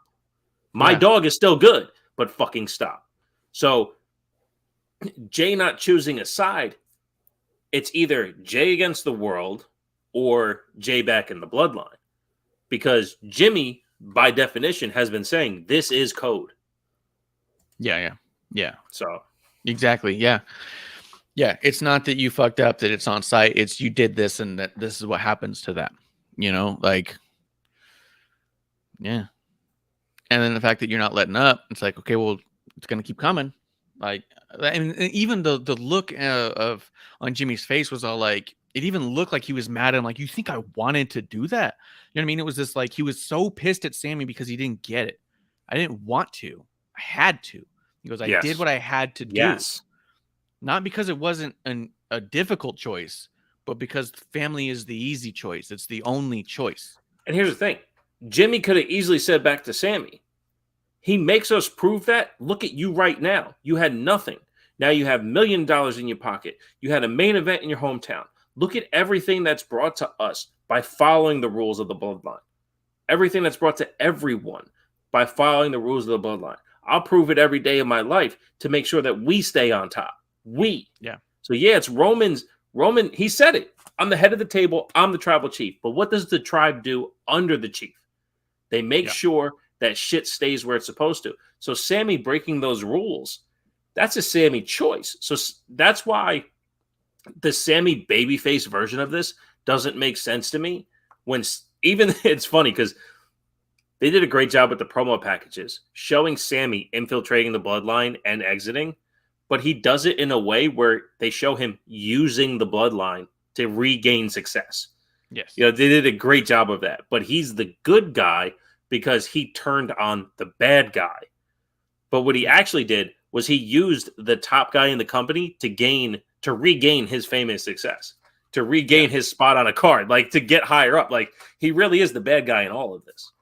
And Jimmy was trying to let us know that. Yeah, but I think they both have such great mentalities as to why that is, right? Sammy's like, I'm Totally against agree. Roman because Roman's manipulating you and he's evil, right? And Jimmy is going back to the old school original. What does head of the table mean? What does tribal chief mean? I have these titles not because I want to be on top, but because I have to feed my family. These titles feed my tribe. Right. Like without these titles, I don't make the money I need to make. Because remember those original promos was all that. Yeah. Remember it was like, I bought you your house. We don't eat. Yeah. We don't eat. And Jimmy went back to that. No, we don't turn on Roman because we all got to eat. You need to see Alpha and Sika how they're living right now because of Roman, not because of, you know what I mean? So like he went back to that old school mentality of like, no. The bloodline is about the bloodline. It's and not I'll criticize Roman. Sammy just a tiny bit. Had he been more articulate in saying that the bloodline was a great idea until I realized the core of who Roman is. He didn't quite say it that way, but that was the point of his promo. So if you break it down a bit, it was like, excuse me, he was saying, okay, family doesn't make you prove yourself over and over again. Family doesn't continue to give you tests. But that's to our point before about ethnicities and lifestyles. Like maybe that's Sammy's perspective of family, but as the chief, as the leader of the tribe, you have to prove your worth. You have to prove your positioning at the table itself. Do you deserve to be, as Jay was, the right hand to the tribal chief? Do you deserve to be there? Who sits at the right hand of the tribal chief? Why is Paul Heyman so important and he's not blood? That wise man character is so important to Roman's success. Why? Yeah. And where did Sammy feel like fitting in? He didn't want to. He no longer wanted to follow how this tribe operated. Well, this tribe goes on without you, brother. That's what Jimmy should have said. Like, you can say all that, but this is what our chief does. Yeah, I mean, and Jimmy could have even said it even more simple of just both. He's like, family doesn't treat you, doesn't test you. They don't make you prove yourself. And then Jimmy could have snapped back. Family takes care of each other. Right. You know what I mean? And that's what Roman does. Roman takes care of us. He puts food on our table. Yeah. He buys my kid braces. You know what I mean? Like, he does these things because we're family. And if all I got to do to stay at the table is make sure weasels like you don't come in and disrupt that, then that's what I do to take care of my family, take care of my kids, because that's what Roman's doing. He's got our back. And Sammy could be like, but he's doing it the wrong way. I don't like the way he's doing it. And then it becomes a Roman's manipulative and doing it this way that I don't agree with, versus I don't care how he's got to do it because we're better off that he's doing it. And so you have two realistic babyface mentalities that have to collide, you know, like at some point. Yeah, it's so well done. I'm a little over the hoodie aspect. Like, I think it's funny.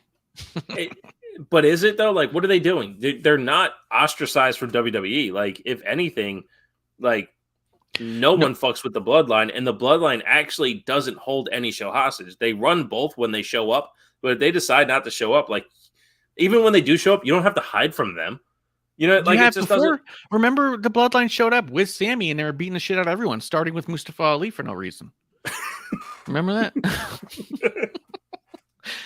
I think that the idea of the hoodies with KO and Sammy is they just don't want to be seen until they're seen, right? Like, let me blend in and hide. I don't want the bloodline to know I'm here. I don't want Adam Pearce to know I'm here. I don't want anyone who's trying to get favor with the bloodline to tell the bloodline that I'm here, because I would have done that when I was early on, right? Sammy was always had their back. Oh, you should just know this guy's here. You should know this guy's doing that, right? Remember how many times Sammy went to Roman and be like, hey, you don't need to worry about it. I'm going to take care of it. Shinsuke said this thing. I'm going to take care of him. You don't worry about it. He doesn't want the next Sammy to see Sammy and say, hey, Roman, I don't want to step on anybody's. I'll take care of Sammy. I just saw him. He was just walking around back here. You know what I mean? Like, that's how I interpret the purpose of the hoodies. And then Justin does say, Jay being conflicted is really just going nowhere. He should have made a decision in Elimination Chamber. I wouldn't say it's going nowhere, but it's taking its fucking time. And I do agree that even if he didn't make his decision but did anything at all at Elimination Chamber and didn't disappear for 15 minutes, that would have been better than where we're at right now. To Justin's point, it hasn't progressed. Yes. I don't see another layer. So like, it may be still going the same direction it was at Royal Rumble, but we don't know what that direction is because it hasn't taken another step. True. Yes, it's static. Yeah. Let's see. Let's run into Raw a little bit because we've covered a bunch, and there's not going to be, I think, a ton to. I mean, fuck, Raw was bad, dude. SmackDown was not that good. Here's the other thing I've noticed, and I'll tell you when the moment happens to the moment it stops. Watch Raw every week at 7:30. Triple H punches out and goes to lunch.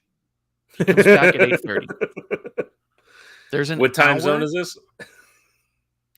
Well, Raw starts at 8 o'clock for me. 8 for you. Okay, so it starts at 6 for me. So at 9:30, he 9:30, checks out. He comes back at 10:30. The main event is taken care of, and the first hour and a half is solid. And then there's this hour-long section of I don't give a fuck, do whatever you guys want, because there's just unwatchable hour every week from 7:30 to 8:30 every week, and it's on the dot, dude. You know who showed up on screen at exactly 8:30 my time? Paul Heyman. Paul Heyman. You know who showed up at exactly 7:30? Let me look. It wasn't that Cody? It was.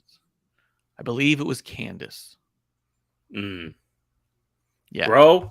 Candace getting the fucking Johnny treatment right now is infuriating me. Dude, let me say this about Piper Niven, because this was the funniest shit to me.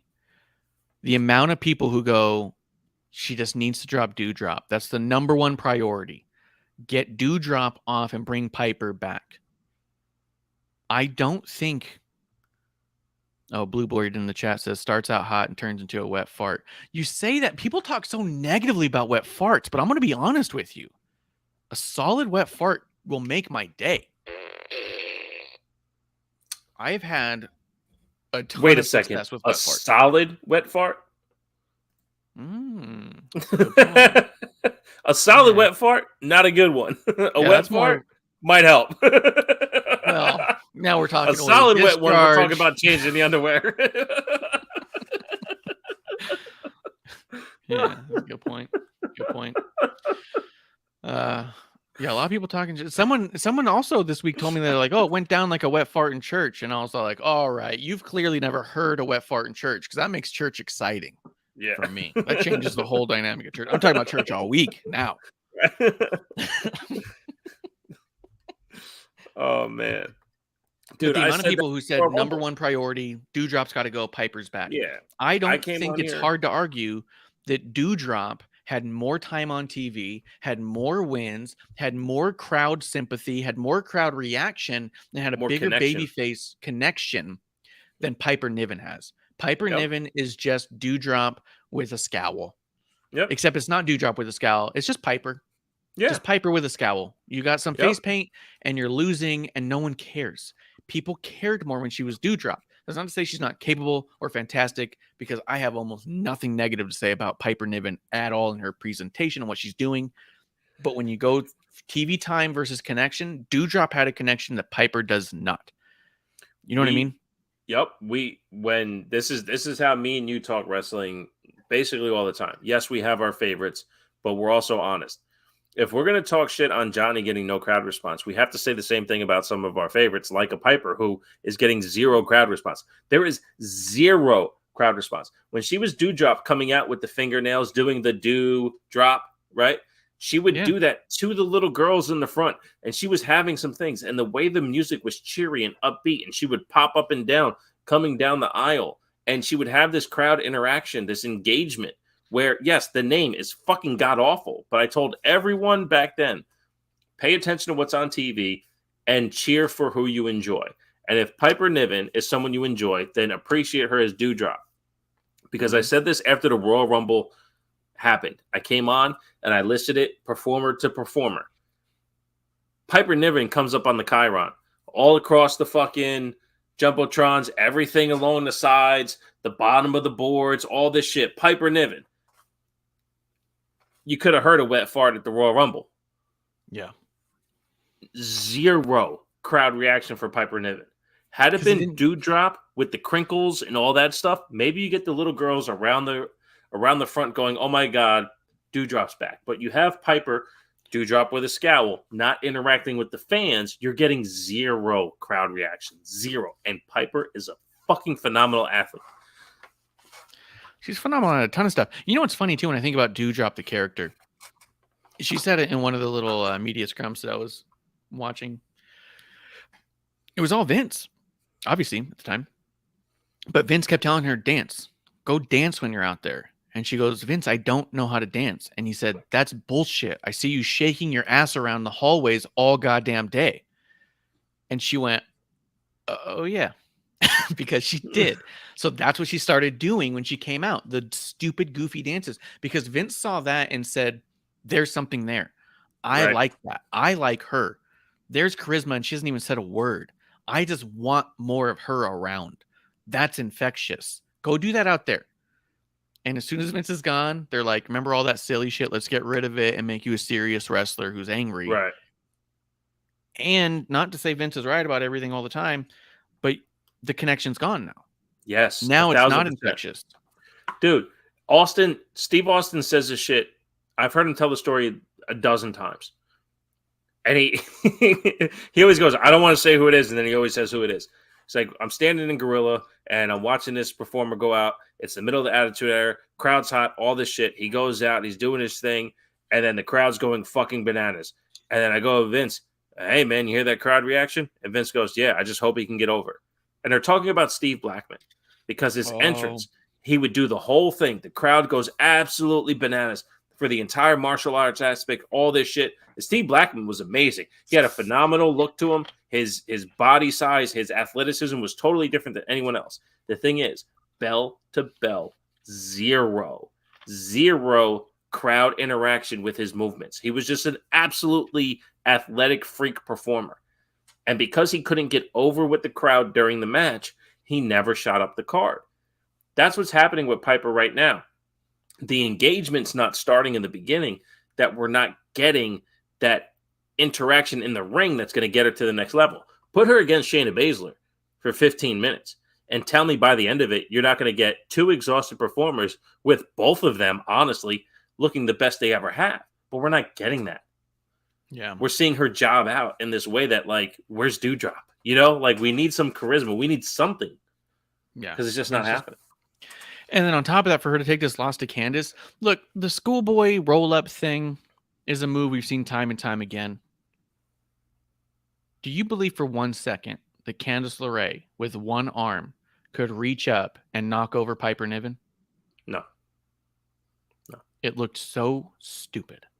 Yeah. I wished more than anything that Candice would have just jumped off the ropes and done some sort. What's that step up? It was a step up enziguri where you step on someone's knee and kick him in the head. Mm-hmm. Yep. What if she did that kind of backwards? Sort of a step up enziguri off of Piper's back and kicked her in the back of the head and she just falls back like, fuck, what was that?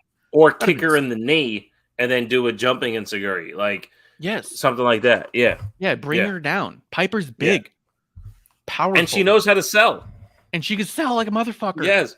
Take advantage of that. But like the roll-up was not stupid. that we have to compare women to men all the time, but the biggest comp and compliment that we can give to Piper, she's Gunther.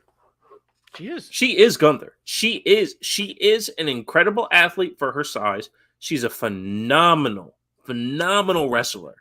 And she knows how to sell. I would just put the asterisk for her size. I would take out. She's an incredible athlete. Period. Her size makes it all that much more impressive. She's more impressive because of her size. I say that because it's in a drastic comparison to the division.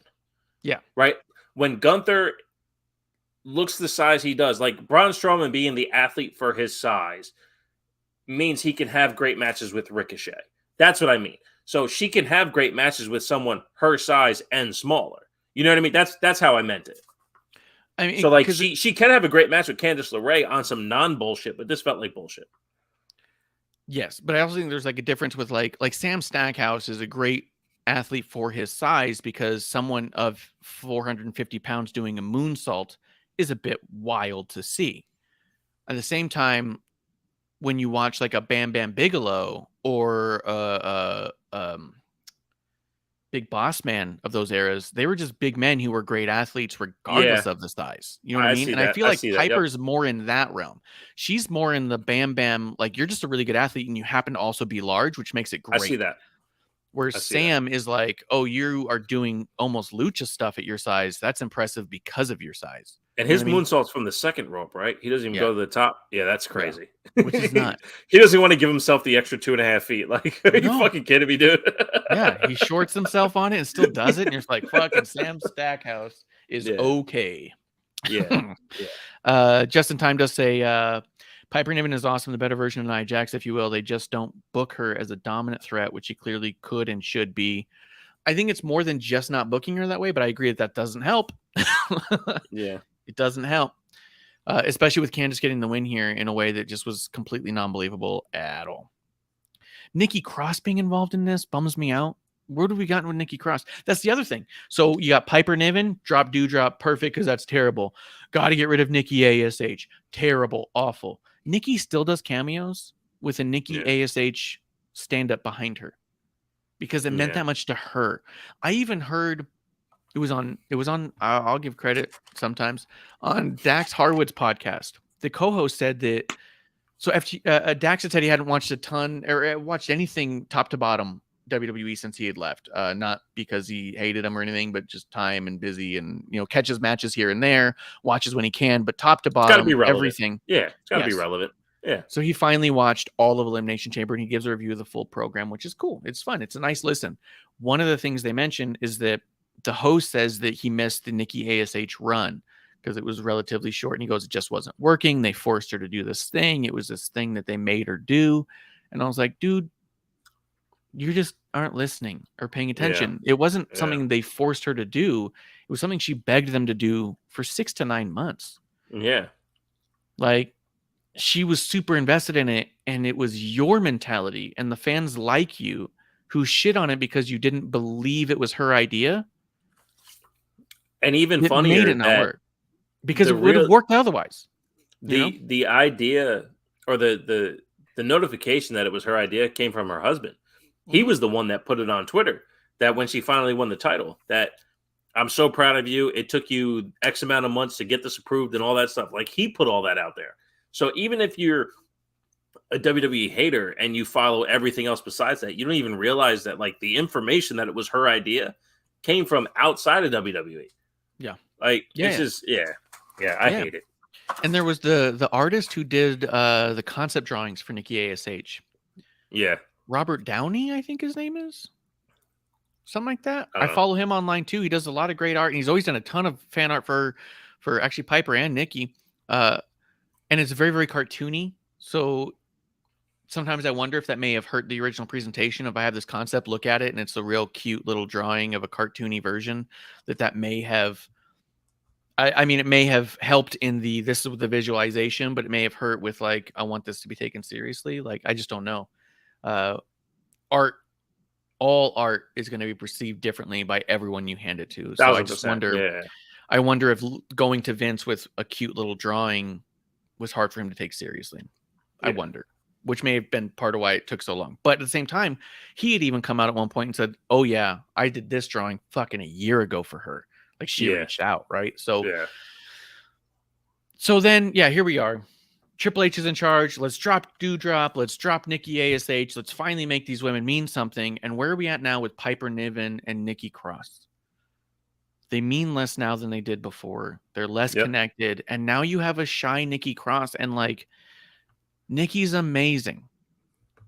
Dude, before we even went live, I've been texting you for days about, I don't know how I'm supposed to do this show. Because I like to be positive about all my favorites. At the very least, I try to ignore the things that I don't like, except with Gargano. I can't help but shit on Gargano. What am I going to do? Charlotte, we can't help but shit on Charlotte. But for the most part, if we don't really like something, we try to move on. Yeah. If we really like something, we try to really hone in and explain why we like it. But at the end of the day, like, so much right now is so hard to stomach because they're your favorites and they're floundering in such a way that feels so ridiculously unnecessary because they've taken so many steps backwards. You know what I mean? And Nikki's one of those ones where now she's shy and I don't have any of my friends. And what happened to let Nikki play? Like, 1,000%. No, like, and I tried to give you the idea that, like, look, when I get on here and I shit on AEW and all that stuff, like, it's never from a perspective that, like, WWE is imperfect. But this was an opportunity this week to show that, like, those WWE imperfections, they exist. And this was a fucking show of that. I mean, I even said that on SmackDown about, Triple H and his terrible placement for, some superstars. Like, that's what we're getting here. We're getting terrible booking, as they say. Plus, that's why Tony Khan's Booker of the Year, right? Like, in how things are coming across on Raw, this one in particular, I didn't find the overall show too hard to watch. I see how you can, because you're not a Street Profits guy, you're not a Johnny guy, and the main event, as much as you love everyone involved, it just wasn't good. But that's what we should do. We should come on here and we should say, hey, look, as much as I love these characters, performers, and all that shit, at times they miss. And this one was a fucking miss. Look, and this is my problem even with the WWE guys who absolutely love Montez Ford. I get it. I'm watching Montez during the promo, and I go, this guy acts above his weight class. But dress for the job you want, not the one you got, right? Mm-hmm. So if he wants to act like he is hot shit, that's the only way they're going to perceive him as hot shit. So, okay, granted, good for you, be that guy. Guess what? You have to back it up. There's a real fine line between hot shit and a steaming pile of shit. Don't disagree. Do not disagree. Thin. The thing is, when people go, Montez is fucking amazing at this and all that, he tried to diss the entire bloodline without showing respect to the bloodline. And I have a big fucking problem with that, because you should show respect to, because Paul Heyman says it all the time. He goes, if I say that you're nothing and I beat you, then I beat nothing. What value is that for me? Mm-hmm. If I say you're the greatest of all time and I just so happen to beat you, fuck it, man, I just beat the greatest of all time. Yeah. Or if I say you're the greatest of all time, If I say you're the greatest of all time and I lose to you, guess what? I lost to the greatest of all time. If I say you're shit and I lose to you, guess what? We're both shit because I lost to shit and you're shit. So we have to build each other up while saying, I'm better than you, not you're worse than me.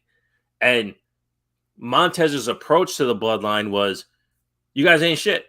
And then I watched the match and I watched Jimmy Uso go, hey guys, no worries. I got this. And Jimmy's controlling the entire fucking match. And then there's this spot. Look at the background. Bloodline, baby. Bloodline. That's a good point. When there's this spot in the match. We the where one. I had to text you. I go, did you just see that? And you go, I turned it off when I saw Montez, when I saw the Street Profits. Honest to God, as soon as their music hits, I start bringing the volume down because both of them are so loud and obnoxious. The fact that Dawkins the fact they come out and Montez starts to say something and Dawkins can't help it. Yeah. Fucking stop. You're not a foghorn, dude. Like, it's not hyping me up. It's annoying me. The Usos have been tag champs for over 500 days, right? Yes. Because they're shit. And Montez going, oh my God, look, it's the bloodline. We should be so scared. You should. You should be scared. They are the best tag team of all time. They're the longest reigning tag team champions of this particular term. They passed the New Day, right? Like, they had the match to hand over the record. Like, they are the longest reigning tag team champions of all time. They're fucking incredible. But the fact that the Street Profits don't show them that respect is a big fucking problem. Now, they have that spot where Montez is supposed to go off the top rope, and Montez fucks up, and Jimmy is there. Then you can see Jimmy go, I'm coming up. And then Jimmy does some shit to Montez to be able to climb up the ropes, reset the spot, so then Jimmy falls off so Montez can do the fucking spot. That happened in that match. Stop telling me Montez is worthy of, he's the next Rock. He's going to have a world title moment. He's not. He is not fucking ready. He is not ready.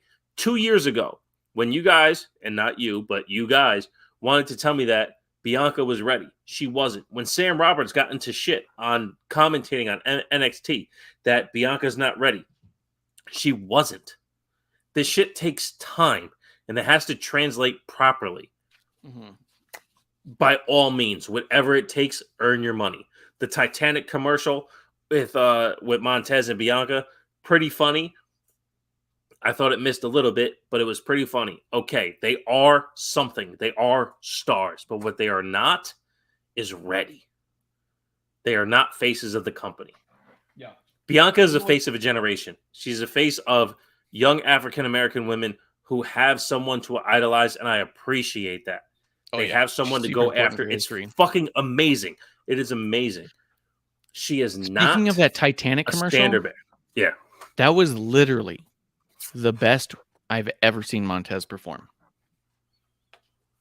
It was his literal best performance because he was dialed back by 600%. He came off natural. His voice was different. Dude, listen to it. I was like, oh, he sounds believable. He's talking. He sounds honest. Yeah. He sounds genuine. He sounds like he's talking to a loved one. Right. Where the second he comes out, fucking what city were they in here? Oh, you know what? This I just figured it out. Do it. They're behind the curtain and they go, hey, let's go put on a show. So they go out and put on a show. Where the Usos and the Bloodline are like, hey, let's go do our thing. And they go out and they do their thing. Yeah. They try to put on a show. Yeah. Let's go. That's where We the Ones came from. Blue Boy says Montez's best work is a Titanic promo. And it was. That We the Ones came from the Usos in the back saying, man, we're the ones. We the ones who do this day in and day out. We show up. We show out. We're at every house show, every pay-per-view, every kickoff, every main event. Wherever they need us, they put us. There was a... What was it? Because Corey had mentioned it as a joke that they had done a big match for the main event of had to be Raw because it was Corey. And he said, as he walked towards the back, he sees the Usos and he goes, hey man, they just told me they need you to go back out there and do another one for the dark match. You're going to be the other one. And he said, they didn't even look at him. They just went, all right, Oos, give me 2 seconds. And they started Right. to clean up. And he goes, oh, no, guys, I was just messing. They're like, are you sure? Because if we need, we're the ones who are going to do it. Like, they didn't hesitate. They didn't flinch. They didn't go, are you serious, man? I just put on a 20-minute clinic. They just went, oh, you need me again? I'm going to go. You know what I mean? So the We the Ones came from them being the ones to show up and do the thing every week and take on that responsibility. So the idea that man, that vodka hit good and fast, I'll be honest. But so the idea that they're at where they're at, it isn't a surprise at the very least. But like, yeah, I totally forgot where I was going with that. And then Bishop had to step away to remind me. But yeah, I think that them showing up and saving this match in those spots, like Bishop had said, it just highlights all of that. And yeah, I had muted all of it because why would I listen to them both screaming for a while? I don't know. But as we keep going, to me, Street Profits are not watchable, so I didn't watch much of this match. So it was the one part that kind of falls in my category of Triple H goes on a lunch break. But I understand a lot of people like them and do what they do. It does come up to the VIP lounge. I really liked Brock Lesnar coming out first. MVP coming out looking very concerned. Like, why are you out here before me? The MVP Brock Lesnar thing was so good that it only just makes me question, why are we actually getting Omos versus Brock Lesnar at WrestleMania?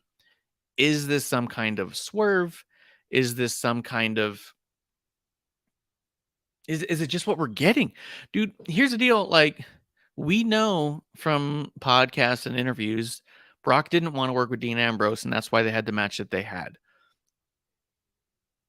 Brock didn't want to work with Bray Wyatt, and that's why that match never really took place, and that's why this match is likely not taking place either.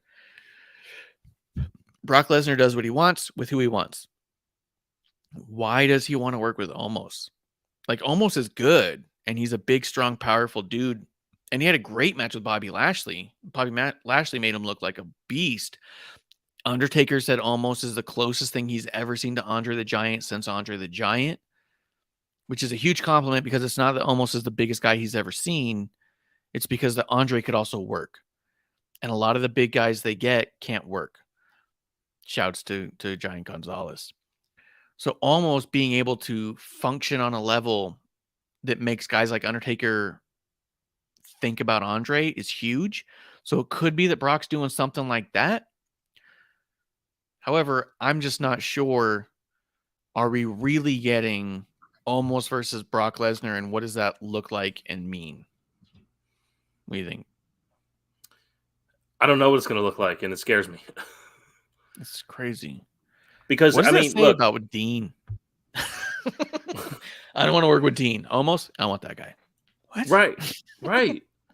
Which is odd because that match with Dean is a lot of what we thought Brock was as a performer, right? Because it went with the old narrative of who he is, not the one who he is now, where his on-screen character was supposedly his off-screen persona. But now we're seeing that his on-screen character now is more akin to his off-screen persona. So what Brock is this? But I've said it several times on this show, I believe it was on episode 1. Brock Lesnar's top 3 all time at giving himself to his opponents. So is he here to help make Omos look good? Is he going to allow Omos to choke slam him through the table? Okay. But how do you get there? Because I've never seen Omos believably get there. Well, Bobby, I would say that whole match was believable and good. The Bobby almost was his best match to date. But that was what, WrestleMania last year? Yeah, it was a fucking long time ago. But he still had a great match a long time ago. I don't know, man. I don't know. Is Brock willing to do that much work, though? That's the thing. That's what I'm saying. Is I don't know shit, but I hope that Brock is already in the ring with Omos. They're literally trying stuff out together physically. Not that they're choreographing a match, but can you lift me this way? Can I lift you that way? Like, not leaving things to chance of, you're a big motherfucker. You know what I mean? Both dudes are fucking big and fucking strong. That doesn't mean Right. that they can do everything they've ever imagined. Can I get you here? Can you get me there? Feels like the kind of thing you'd want to be in the ring to try out. Not that you can't still call it in the ring, but what can we physically accomplish that looks good? You know what I mean? Because I feel like Brock's Remember call it in the when- ring type. Remember when Omos was the ninja for Akira Yeah. Tozawa? Yeah, And remember when he was the bouncer for Raw Underground? Yeah, that was good. Yeah, that was his best work. Yeah. What are you talking about? Him versus Bobby was sick, dude. You didn't like that match? I enjoyed what Bobby was able to get out of it. Piece of shit. That's why I'm here. Fucking garbage. Terrible. Terrible. TVTakePodcast.com.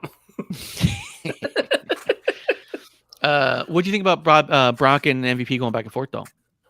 It was good. It was good. It was good to see because, we kind of get lost in the, especially, viewers like me and you who took such a long break. Those guys are contemporaries. They spent a lot of time together at some point in time.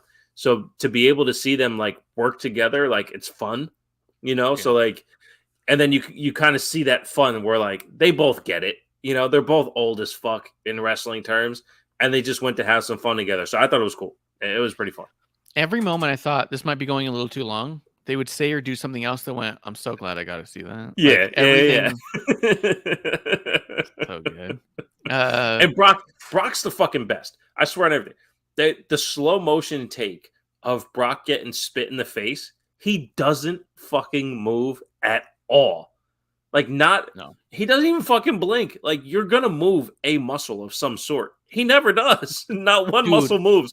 When he gets spit in the face, he doesn't move a muscle. It was incredible. It was amazing. And you can even see it coming. As soon as he pulled out the flask, I was like, oh shit, MVP's gonna spit in his face. Producer was like, what are you talking about? And I was like, wait.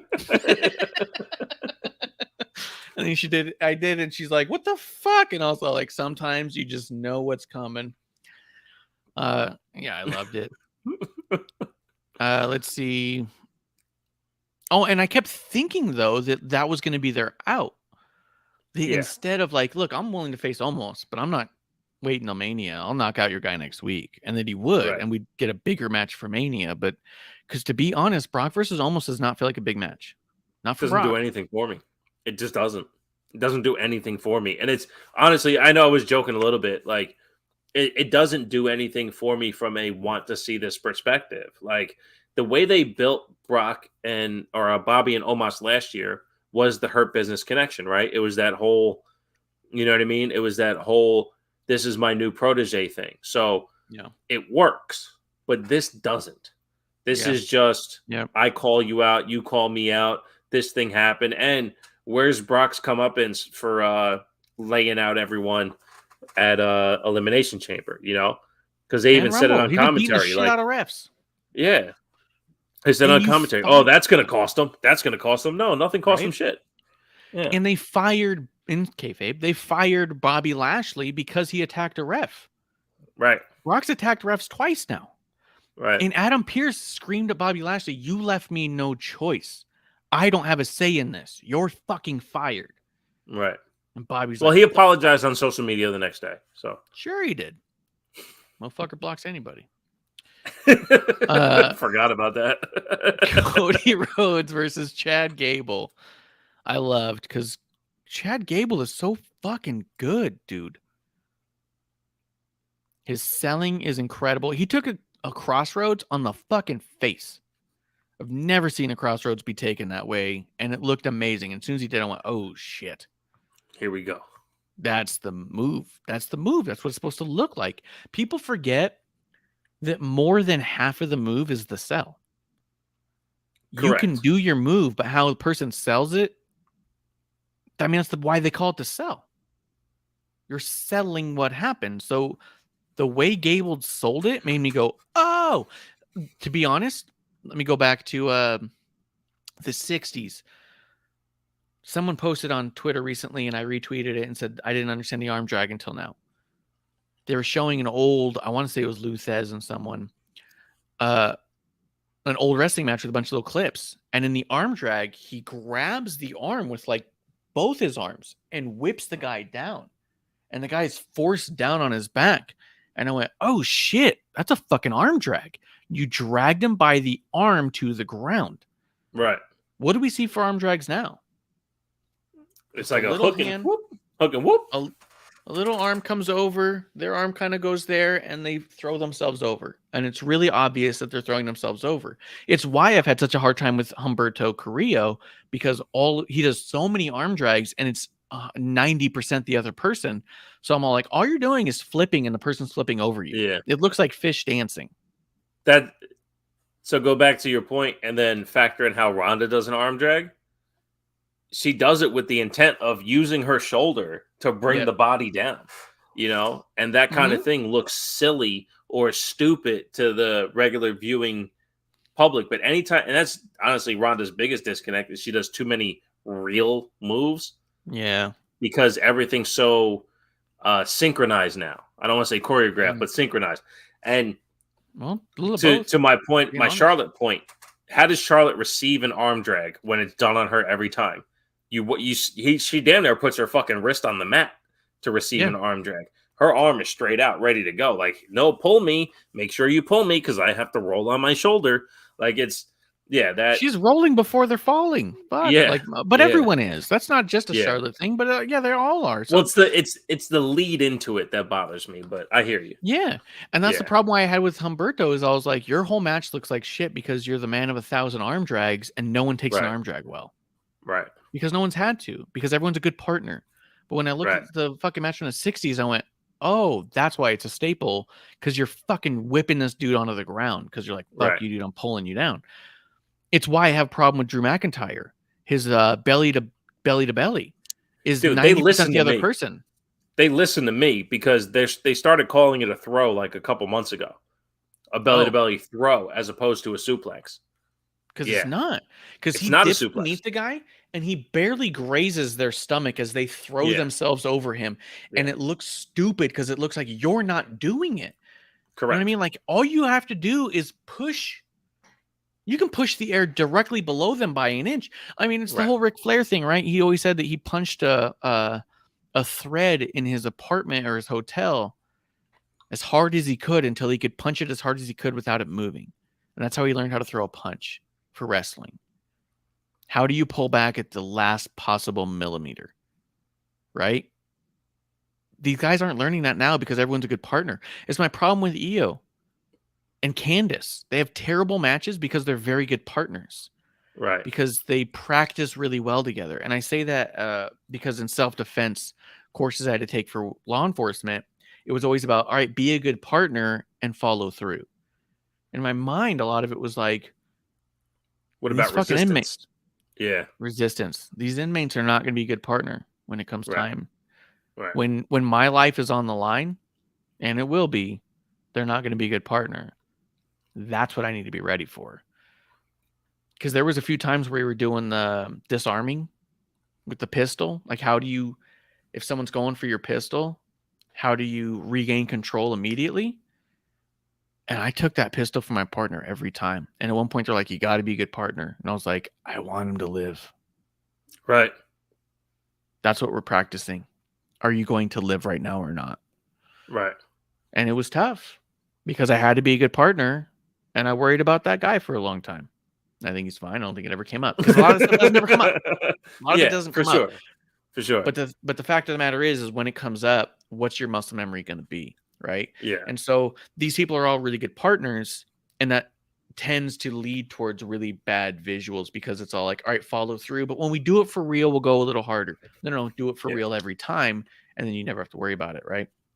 But Cody, real quick, back Gable, to, loved it. Yeah. Go ahead. To Cody and Gable. I watched it and I go, and this is no offense to Daniel Garcia, but like I watched it and go, Cody must be saying, and I'd have been wrestling Daniel Garcia right now. Yeah. Like there's a big difference in the, and it's not enhancement talent, but it is like there's a big difference in the training on the job talent, the warm up matches, so to speak. Like the guys you get to work with leading to your big match. There's a big fucking difference in what WWE provides. That off story talent that you work with. Gable is perfect at wrestling. He's fucking perfect. And how many of those guys exist in that other company? You know, he's a fucking Olympian. And that's I get that. I get that. But there's like, and they say that about Kurt Angle, like taking to that performance style. What you just said about Ric Flair, being able to punch the thread without punching the thread, like being able to perform moves.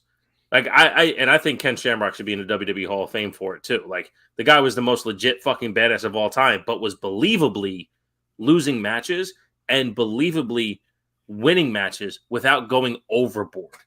The guy can literally kill you. What's up? It's wild that he's not, now that you say that. Yeah. You said it out loud, and I went, fuck, he's not in the Hall of Fame. What the fuck? Yeah. He was the first guy. He led the road. You don't get Kurt Angle without a Ken Shamrock. Yeah, exactly. Exactly. And that's so being an Olympic athlete, sure, but we're seeing it with like Gable Stevenson's not here yet. Why? Is it because he doesn't have that natural ability to put both together? Gable does. Sure. But his ability to be an Olympic level athlete, because Ronda too. Ronda's a judo bronze medalist. Guess what? It's not always translating in the ring, but Gable does it on the mic. He's always done it in the ring. His technical ability is just fucking insane. But what kind of? That's why I'm saying why he's an Olympic athlete is it's the same concept of D1 athletes and Olympic athletes is these are people who perform and train in a different way. You're not just athletic because every time we watch a match with him, producer lady's all like, he's so strong and you'd never think it. And I was like, because his body's trained different than the rest of ours. And I say ours like I'm fucking trained to do shit. He's trained different than other athletes because people are trained to lift with their legs, right? Lift with your legs, squat, lift with your legs. When you're an Olympic athlete, you're trained to lift with your legs, but to utilize your back, arms, and shoulder in that same move to get the most out of it. You can lift more. You might not be able to bench press as much as Big E, but you could probably throw a sack of shit that's heavier than Big E because your body's trained in a way to force all the muscle activation at once to get that win, because especially with Olympic wrestling, it's a 1 second pin. It's explosive. Yes. Yeah. I was watching Brock Lesnar do the F5 and MVP, and he stood up before MVP was done selling the slam. And I go, Brock Lesnar is 100% fast twitch muscle. Like everything, his entire body moves at a sprint. Like what the fuck, man? But Gable's that kind of guy too, and I think it's awesome. So that was one thing I thought that like Cody coming to WWE, I'm wondering if he like took for granted the out of storyline talent that you get to work with. So I'll say this about Cody and Chad, because you know how much I love the dirt sheets. Rumor has it, according to the dirt sheets, because to me, talking about dirt sheets is like talking about morning radio. Cody,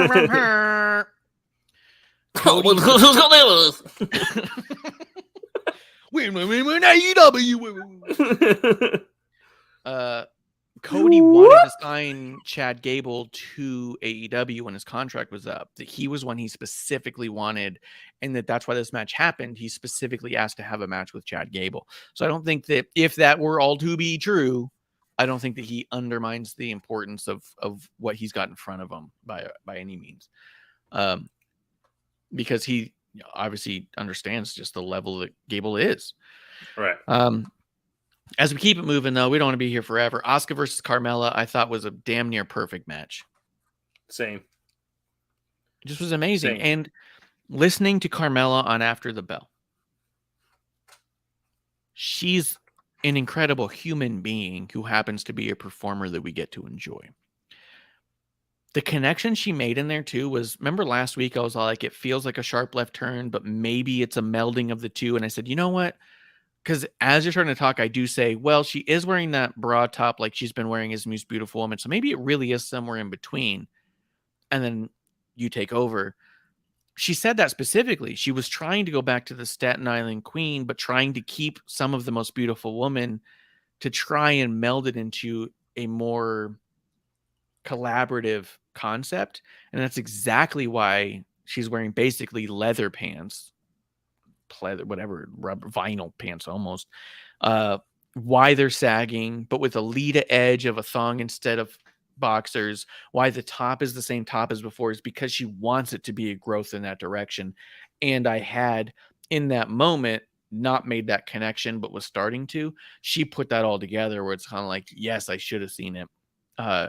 Her character work, her ability to do this, like you said, she even said she's most comfortable in that specific Staten Island queen princess kind of concept.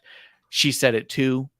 Like, anyone who hasn't listened to After the Bell with Carmella, do it, because you'll understand so much more about who she is versus who she portrays. She's a top 5 on the roster to me at any given day. And people shit on her. And I just, she's one. I mean, I think I said it last week too. If you talk shit on Carmella, if you talk shit on Natty, I know you don't know what you're talking about. And I'm probably going to mute you because you don't get it. You know what I mean? Yeah, Carmella uses her character to help the other person get over 100% of the time. And that's the most wrestling you'll ever hear me talk. Like, there's not one person that she wrestles that doesn't look better as a character wrestling next to Carmella. Yeah. Because Carmella being, when she was Mella is Money, she was never Mella is Money in front of the character she was opposing's face. But now she's doing all that stuff. She's doing all this in the midst. She's mixing all the characters at once. But what is she doing in the end? She's getting kicked in the face and she's losing because the arrogance proves that she's not as good. But during the whole match, she doesn't fuck up and the other character looks stronger. Asuka looks better for wrestling Carmella. And she's done that. She's done that so many times. Somebody fucking called her the super kick spammer, Carmella. Well, I guess you don't like the fucking Young Bucks. But again, just like the Usos, Carmella uses the super kick as a jab. Yeah. Now, yes, she did finish Natty with the super kick in the Elimination Chamber, and I did find that timing a little tough. That I didn't think Natty was worn out by the time she caught the super kick from Carmella. So with that in mind, with a jab, you could win off a jab if it's blindsided. At the right time. Yeah. You know what I mean? Like, she does it to fucking knock the person, and worst case, they're going to be jarred. Best case, you get them at the right moment and they're out. You know what I mean? Like any jab, you could break someone's nose with a jab. Sure. Right? Sure. It's about that timing. So I think that, for one, Natty's amazing, and I'm sure part of her was like, let's put over that fucking super kick. It's so sick. Because that's just it. Carmella lands it so good. She's good. She's great at it. She's one of the top 5 super kicks. I got her, Dolph Ziggler, Usos, Kevin Owens, Carmella. Those are my favorite super kicks in the biz, if I'm being honest. And I say biz because that's how we talk. Right. Well, no, I don't know if we talked about this on air or not, but Carmella as a talent, as the athlete, is super underrated. Like, oh yeah. And then you factor in her character work. The way she was doing The Most Beautiful Woman, putting the mask on, and Zelina helping her with the mask. Like, oh my God, don't touch me. Like, doing all of that. Or I told you, like, when the missus and I went to, and she's covering her face. She goes, how bad is it? And Zelina goes, oh, thank God, you're still beautiful. That type of character work is supposed to get you to hate her. Yes. And it works. It works. And because it works for people like me and you, we appreciate that. And we're glad that the other person won. Yeah. Because we know that Carmella is enjoying the work that she's doing to help this other person win. And when you can see people like that perform their side of it and know, and she said it on After the Bell. Yes, of course, I'd love to be Raw Women's Champion. Who wouldn't want to win all the titles? But I just want to go out and tell great stories. From that moment on, she's top 3. Yep. Becky, Bayley, Carmella. I don't care. Asuka is the best actual women's wrestler of all time. She can out wrestle anyone any given day. But when it comes to promos and character work and all that stuff, I got Becky number 1. Carmella, she's right there. Bayley is right there. Anyone else? Go ahead. You can have whoever you want. I'll take those 3, 4, and then anyone, and that's including Rhea. Rhea's almost at that level. Yeah. It's getting there. But when you look at what Carmella's able to do, like, Yeah. fuck, she's so good. And as an athlete, the particular athlete, look at her athleticism. She is fucking incredible. Yeah, if I had an infinite budget and I was creating a women's promotion and I could only have 3 without caps on salary and then the rest we'll figure out, those are my 3 for sure. Becky, Bailey, Carmella, because they can do it all of them, every one of them to perfection every time. You know what? And here's the other deal too. Carmella as a heel, is so natural and good because like her laugh is obnoxious. Yeah. I'm not saying that as like a dick. I pay attention to laughs a lot. I've always been really involved in comedy one way or another. Her laugh comes off cocky. Like, you're welcome. I'm laughing for you. Right. I fucking love it. So much so that when she laughs on the show, I'm like, fucking obnoxious. When I hear her laugh on like After the Bell because she's actually laughing about something, I can't help but laugh because I'm all like, yeah. Fuck, I want to boo you. Like, it's so good. But she's also such a good fucking person that you just want the success, right? But yeah, she's top 3 for sure. Character work. It's hard to argue that anyone's doing a better character through and through in every moment and motion than her. She's never off. Ever. You know? Yeah. And absolutely. she can switch it up on the drop of a hat. She's one of the very few. She has that in her. Tomorrow, if she wanted to do a 7-second dance break with R-Truth, she turns babyface. 1,000%. Oh, yeah. Yeah. She's not a bad babyface by any means. No. She's a fucking phenomenal babyface. She's an outstanding babyface. And that's what's odd, is that she can be so disliked to the point where people even forget how good she is as a wrestler, to where she can be so fucking loved as a babyface that nobody cares about her wrestling. That's how good she is. Right. I can't discount the fact that who else in the entire company could effectively suck the air out of a stadium? Because she did that at SummerSlam against Bianca. When Sasha wasn't there, it was, we need something to pull the literal oxygen out of every lung in that building because we need a big pop for the actual payoff, right?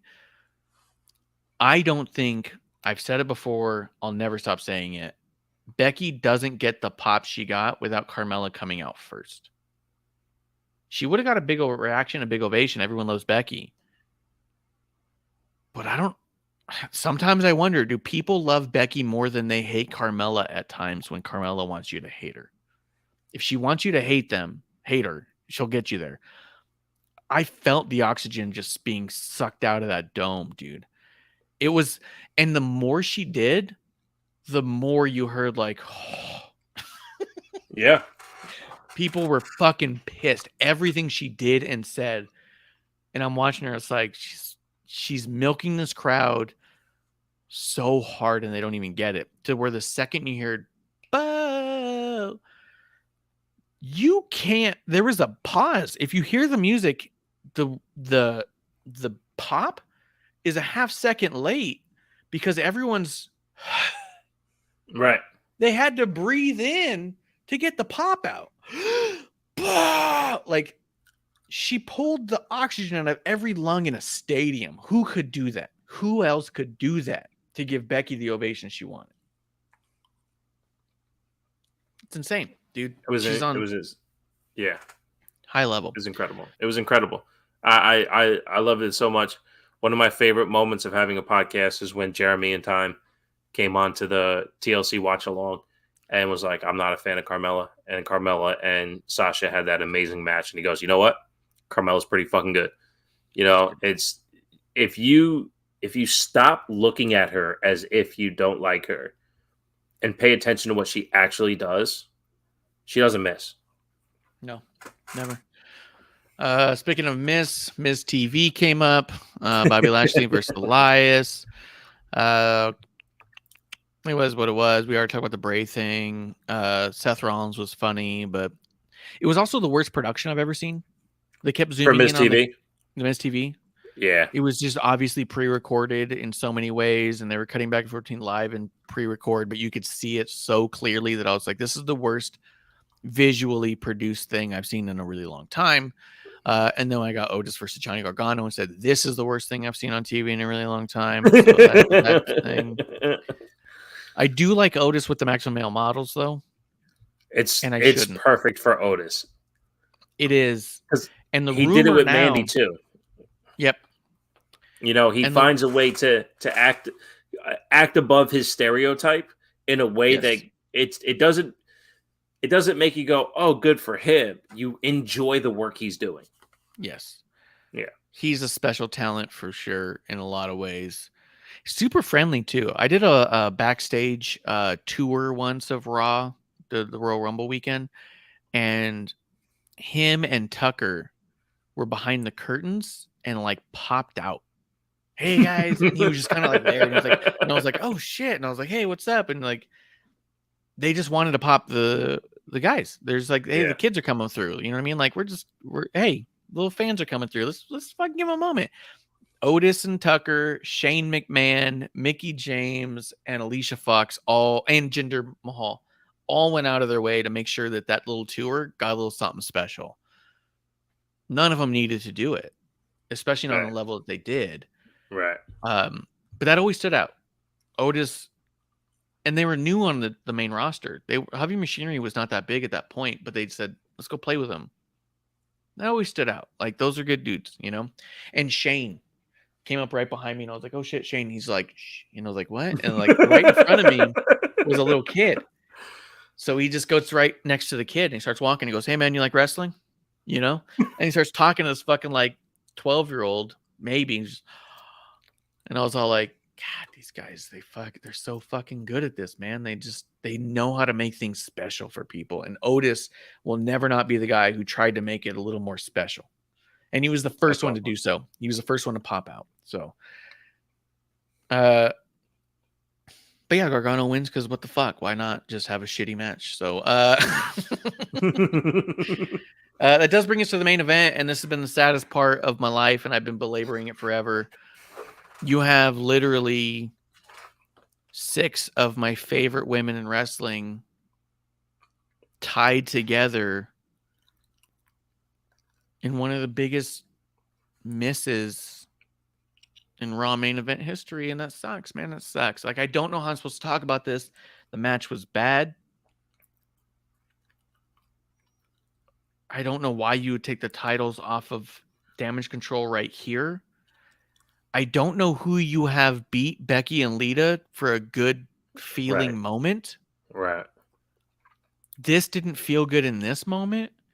I mean, I guess the quote obvious thing is Ronda Shayna versus Becky Lita at Mania. So you have Becky and Ronda sort of touch again in Mania, and will they, won't they? Maybe next year you do the one-on-one, but nobody fucking wants that anymore. We've all moved so far past it. I don't see an upside here. The only part of this match that made me go, oh shit, that was good, was Bayley selling the Trish kick. Yeah. She sold it like a fucking lump of shit. Right. What do you mean? You said sold. Yeah, sold it. Yeah. Because you sell things. You don't sold things. That doesn't make sense. You don't sold the move.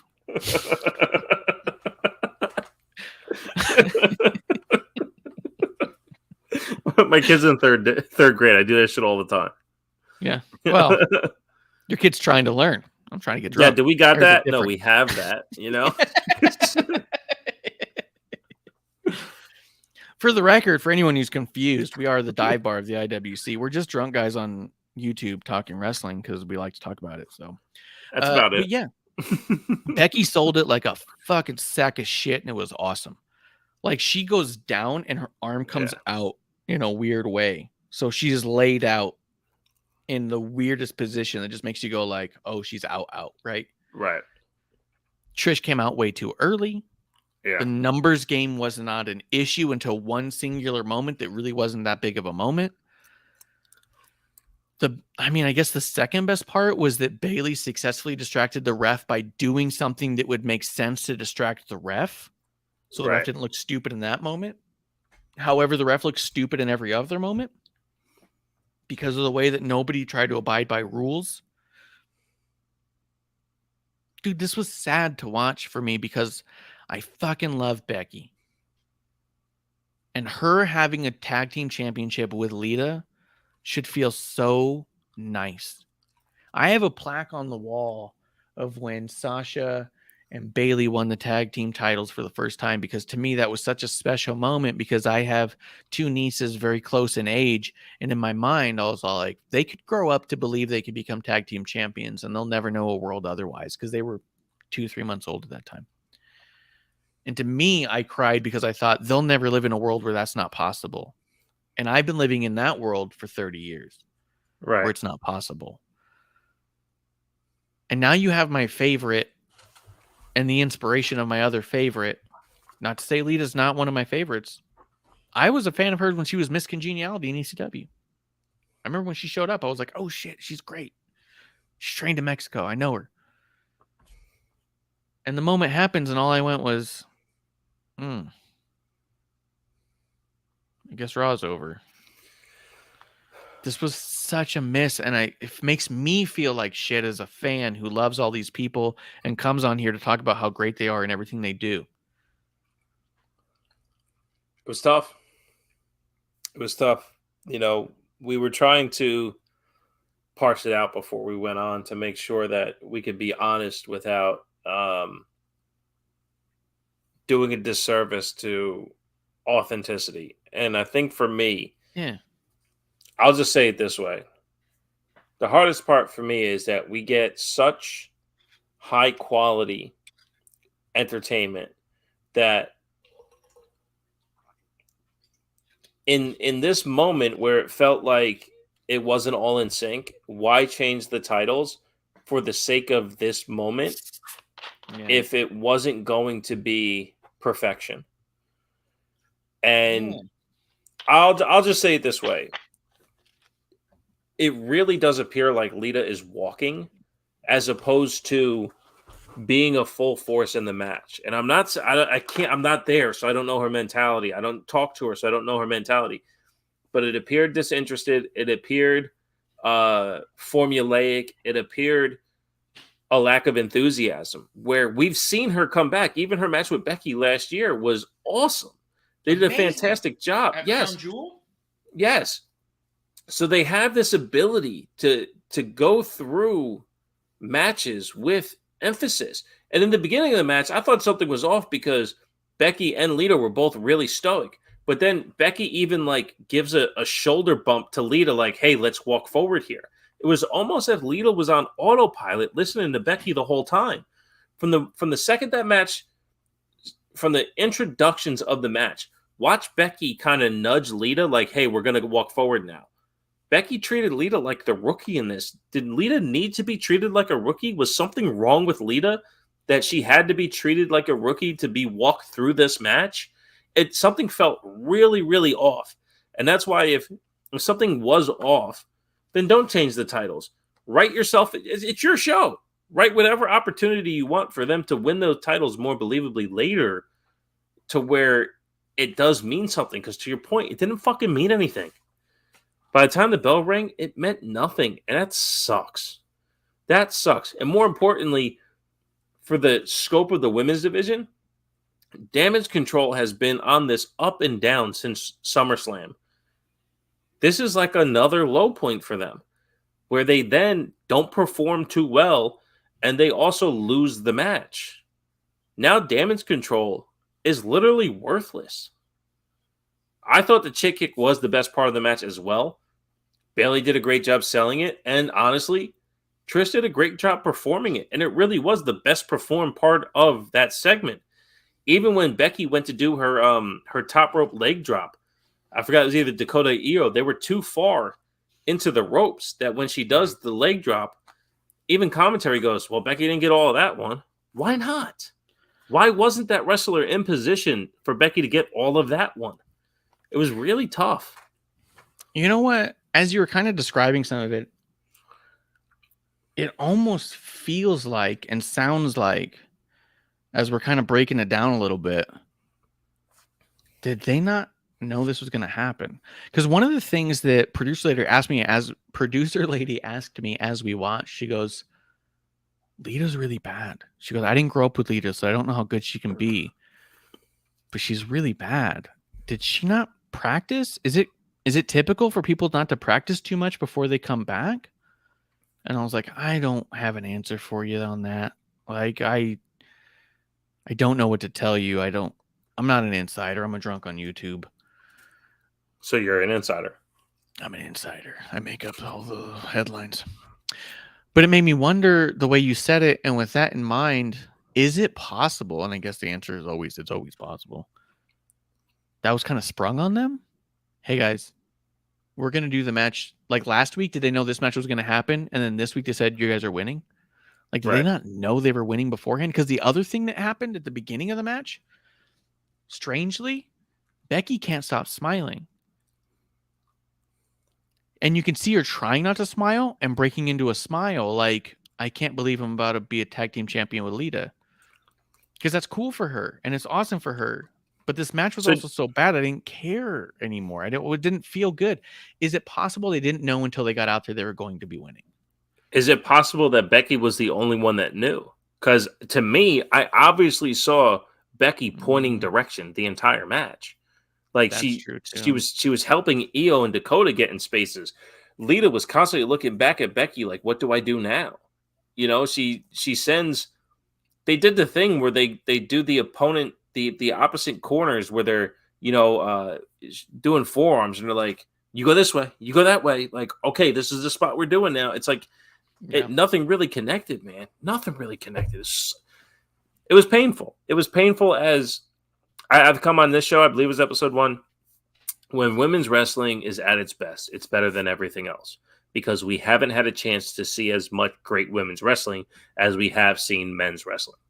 So now that we've been kind of like, now then again, that fucking Sammy Roman thing, Jesus Christ, which I don't even think we said on last week.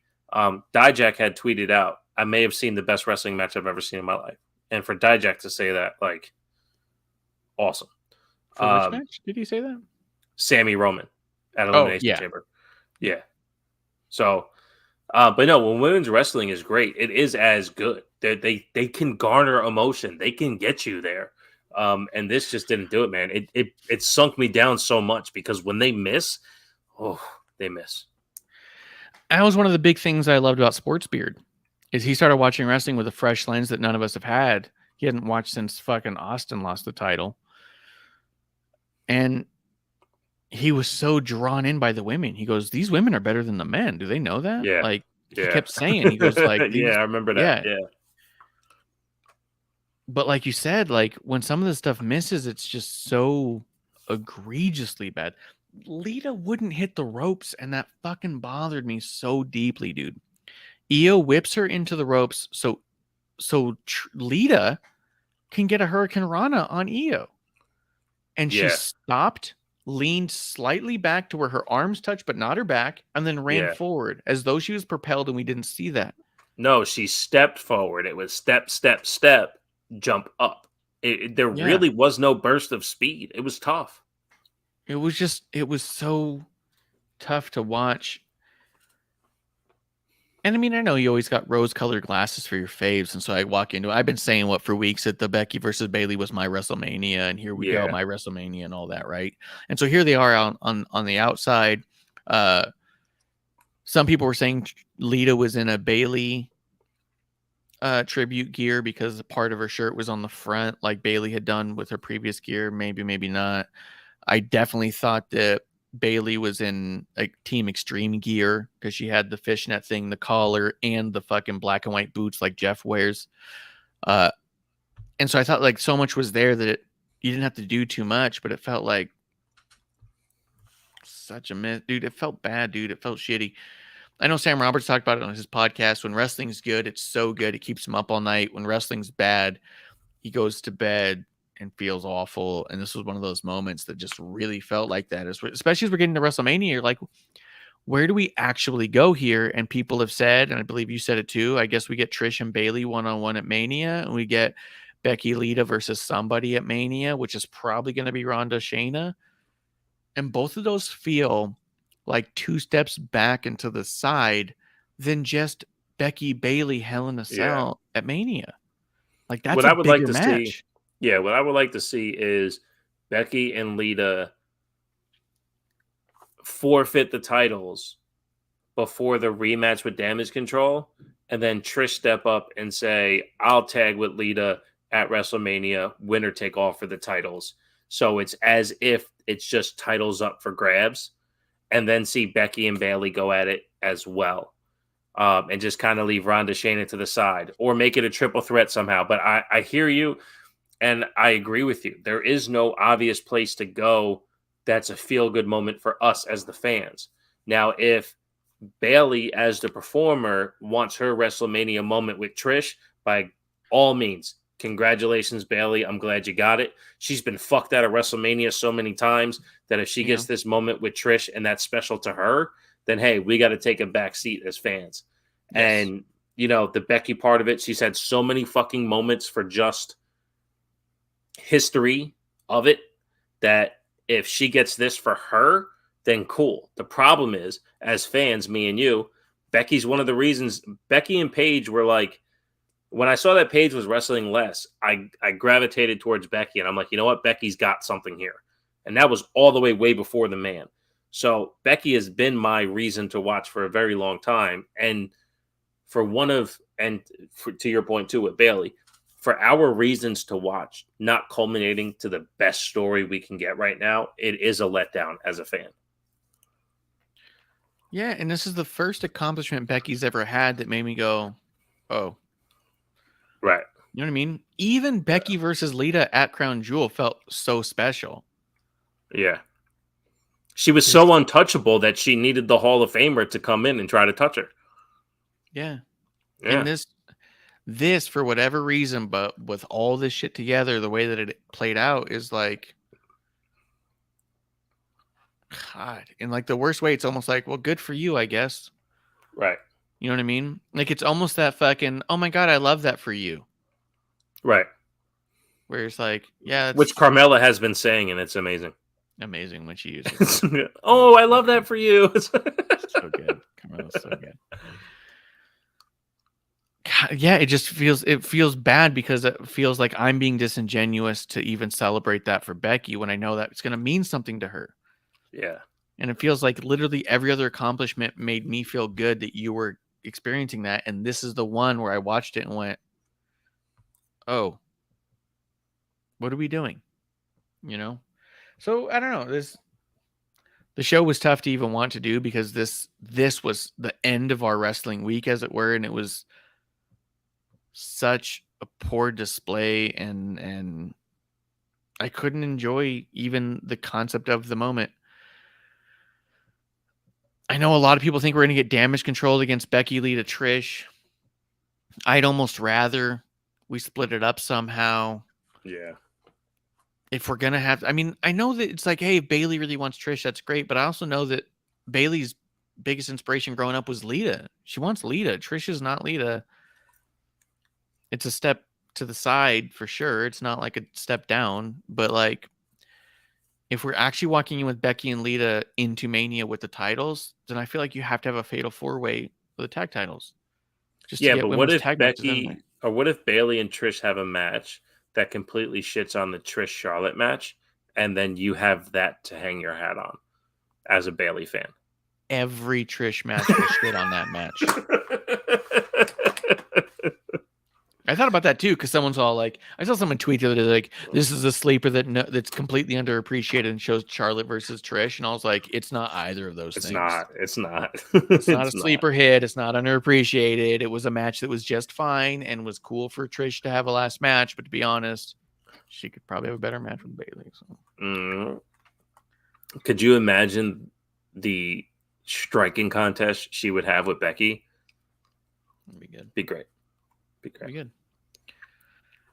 I mean, and also, I guess I'm not untouched by bias when it comes to even the legends, right? Like, I work with Medusa, and I've talked to Medusa a bunch.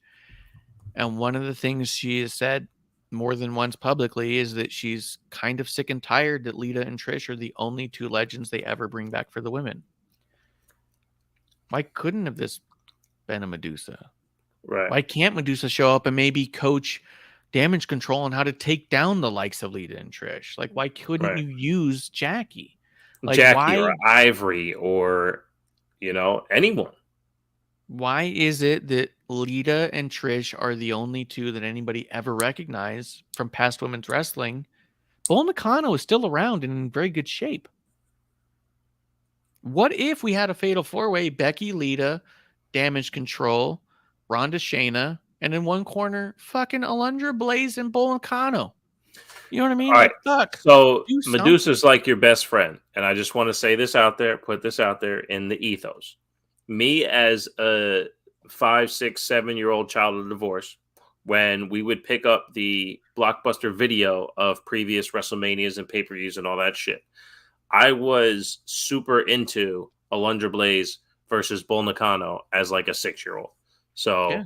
just throwing that out there. You can tell your best friend that, and then maybe one day she can say on the show, thanks, Bishop, and then I can just have that as a drop for my show that I may never do again. So I don't know. Good point. Good point. Yeah. And Blue Boy speculates that it's Lita and Trish because they're the only sex symbols. And it sucks to say, but I can't see another reason. They're not the only two women who know how to wrestle, but they're probably the only two who still have implants. Like, fuck, dude, that's what it feels like, and it sucks. Yeah, Blue no, Boy- I hear you. And I mean, there's, I think we all said it. When Molly Holly showed up at the first Women's Royal Rumble, we're like, oh my God, can she come back and wrestle? Like she was awesome in that. She was amazing in that. Let's not forget Beth Phoenix. She's come back and done amazing. Yeah. But at the same time, and you know what? It wouldn't even be this way if Lita put on a decent match on Raw. That would be different. Yes. If she fucking killed it, you'd say she fucking killed it. Yeah. But she wouldn't run the ropes. It was bad. Man, it was bad. It sucks because this isn't the fun part of the show to me. That's okay though, because we have to do this though. We have to do this because again, I'll shit on everything, and we're talking about, like you said, not only like 6 of our favorites of all time, but 4 of the actual best at women's wrestling right now. We're involved in this, and they didn't perform, and that's a good thing to say because we can't just make it all fucking, rainbows and butterflies. Like we gotta call it out. And I tell you this, I hope and I doubt it gets worse than this. Yeah. Yeah. And to be honest, one of my biggest pet peeves of some of the podcasts that I've seen and heard out there, some of the ones that will strictly only talk about women's wrestling, and every single woman and every single thing they ever do is perfection in every way. And if you don't like a single woman in a thing, then you're a problem and misogynist. And it's like, no. It's not that I don't like that person. I don't think they're good, but they missed. Right. This feels like one of those times where it's all like, it was such a big miss that it sucks. It hurts me more than them. You know what I mean? Like, yeah. Like, I'm sad as a fan that I had to watch all of my faves not live up to a Raw main event concept, right? Blue Boy does say, Beth Phoenix still got it in the ring. She's a beast. I still think that Beth Phoenix is top 5, maybe 3 of all time comebacks to the ring with time in between without ring rust. You know what I mean?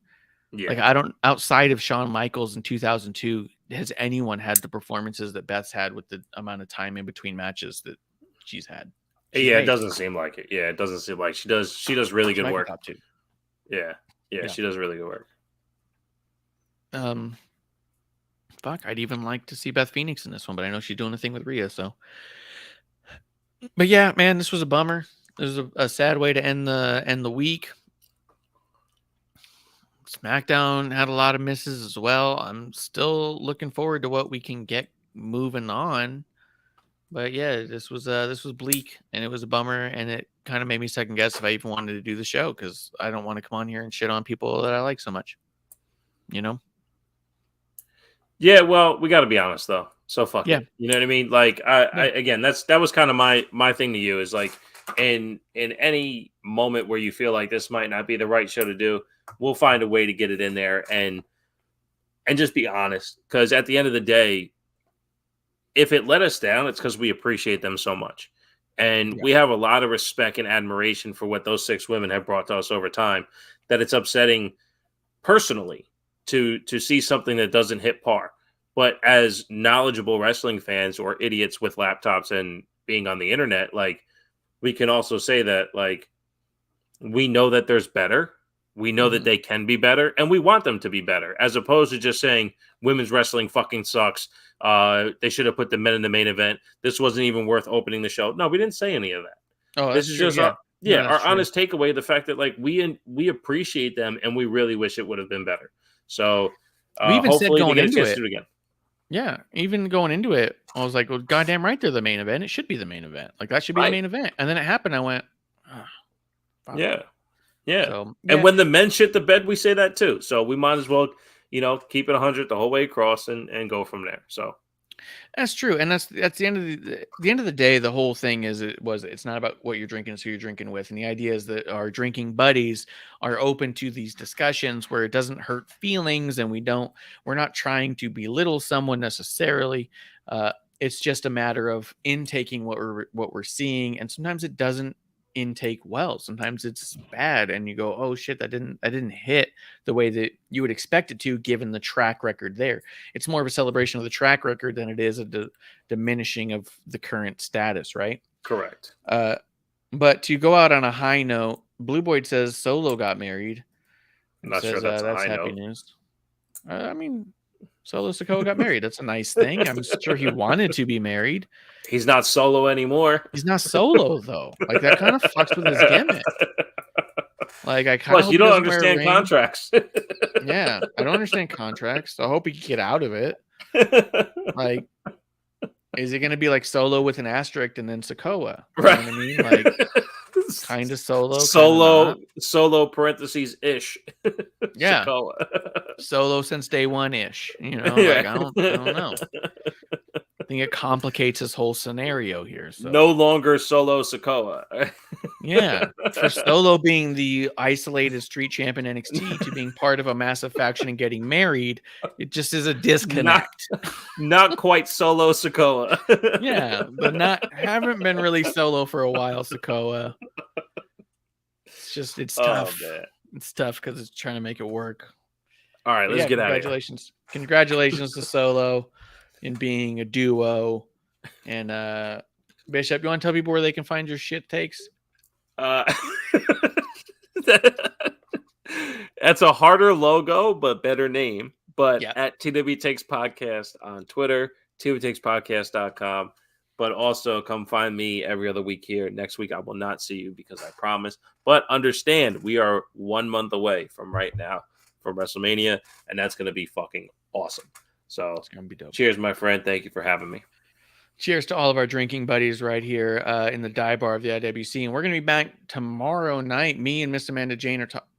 Oh, wait. What's today? Wednesday? Oh, yeah. We'll be back because tonight is Dynamite in her hometown. She already sent me pictures of her signs. So tomorrow night is going to probably be a regaling of all of her Dynamite adventures. We'll see how that goes. I wonder if she's going to bring up Ricky Starks or Colt Cabana. Who knows? She says, "What do you get for sitting ringside at AEW?" I said, "You get exactly what you deserve." Yeah, you get everything you got coming to you, is what it is. So if you guys want to hear what it's like to be live at an AEW show, if you are a Psycho fan, tomorrow night's the night. Right here in the dive bar of the IWC. Guys, that's last call. Cheers. Hey, producer lady here. Thanks for tuning in. Continue to support us or buy us a drink by following and putting the I in subscribe on Twitch. Or subscribe and review our podcast on Apple Podcasts or wherever you listen to us. Cheers!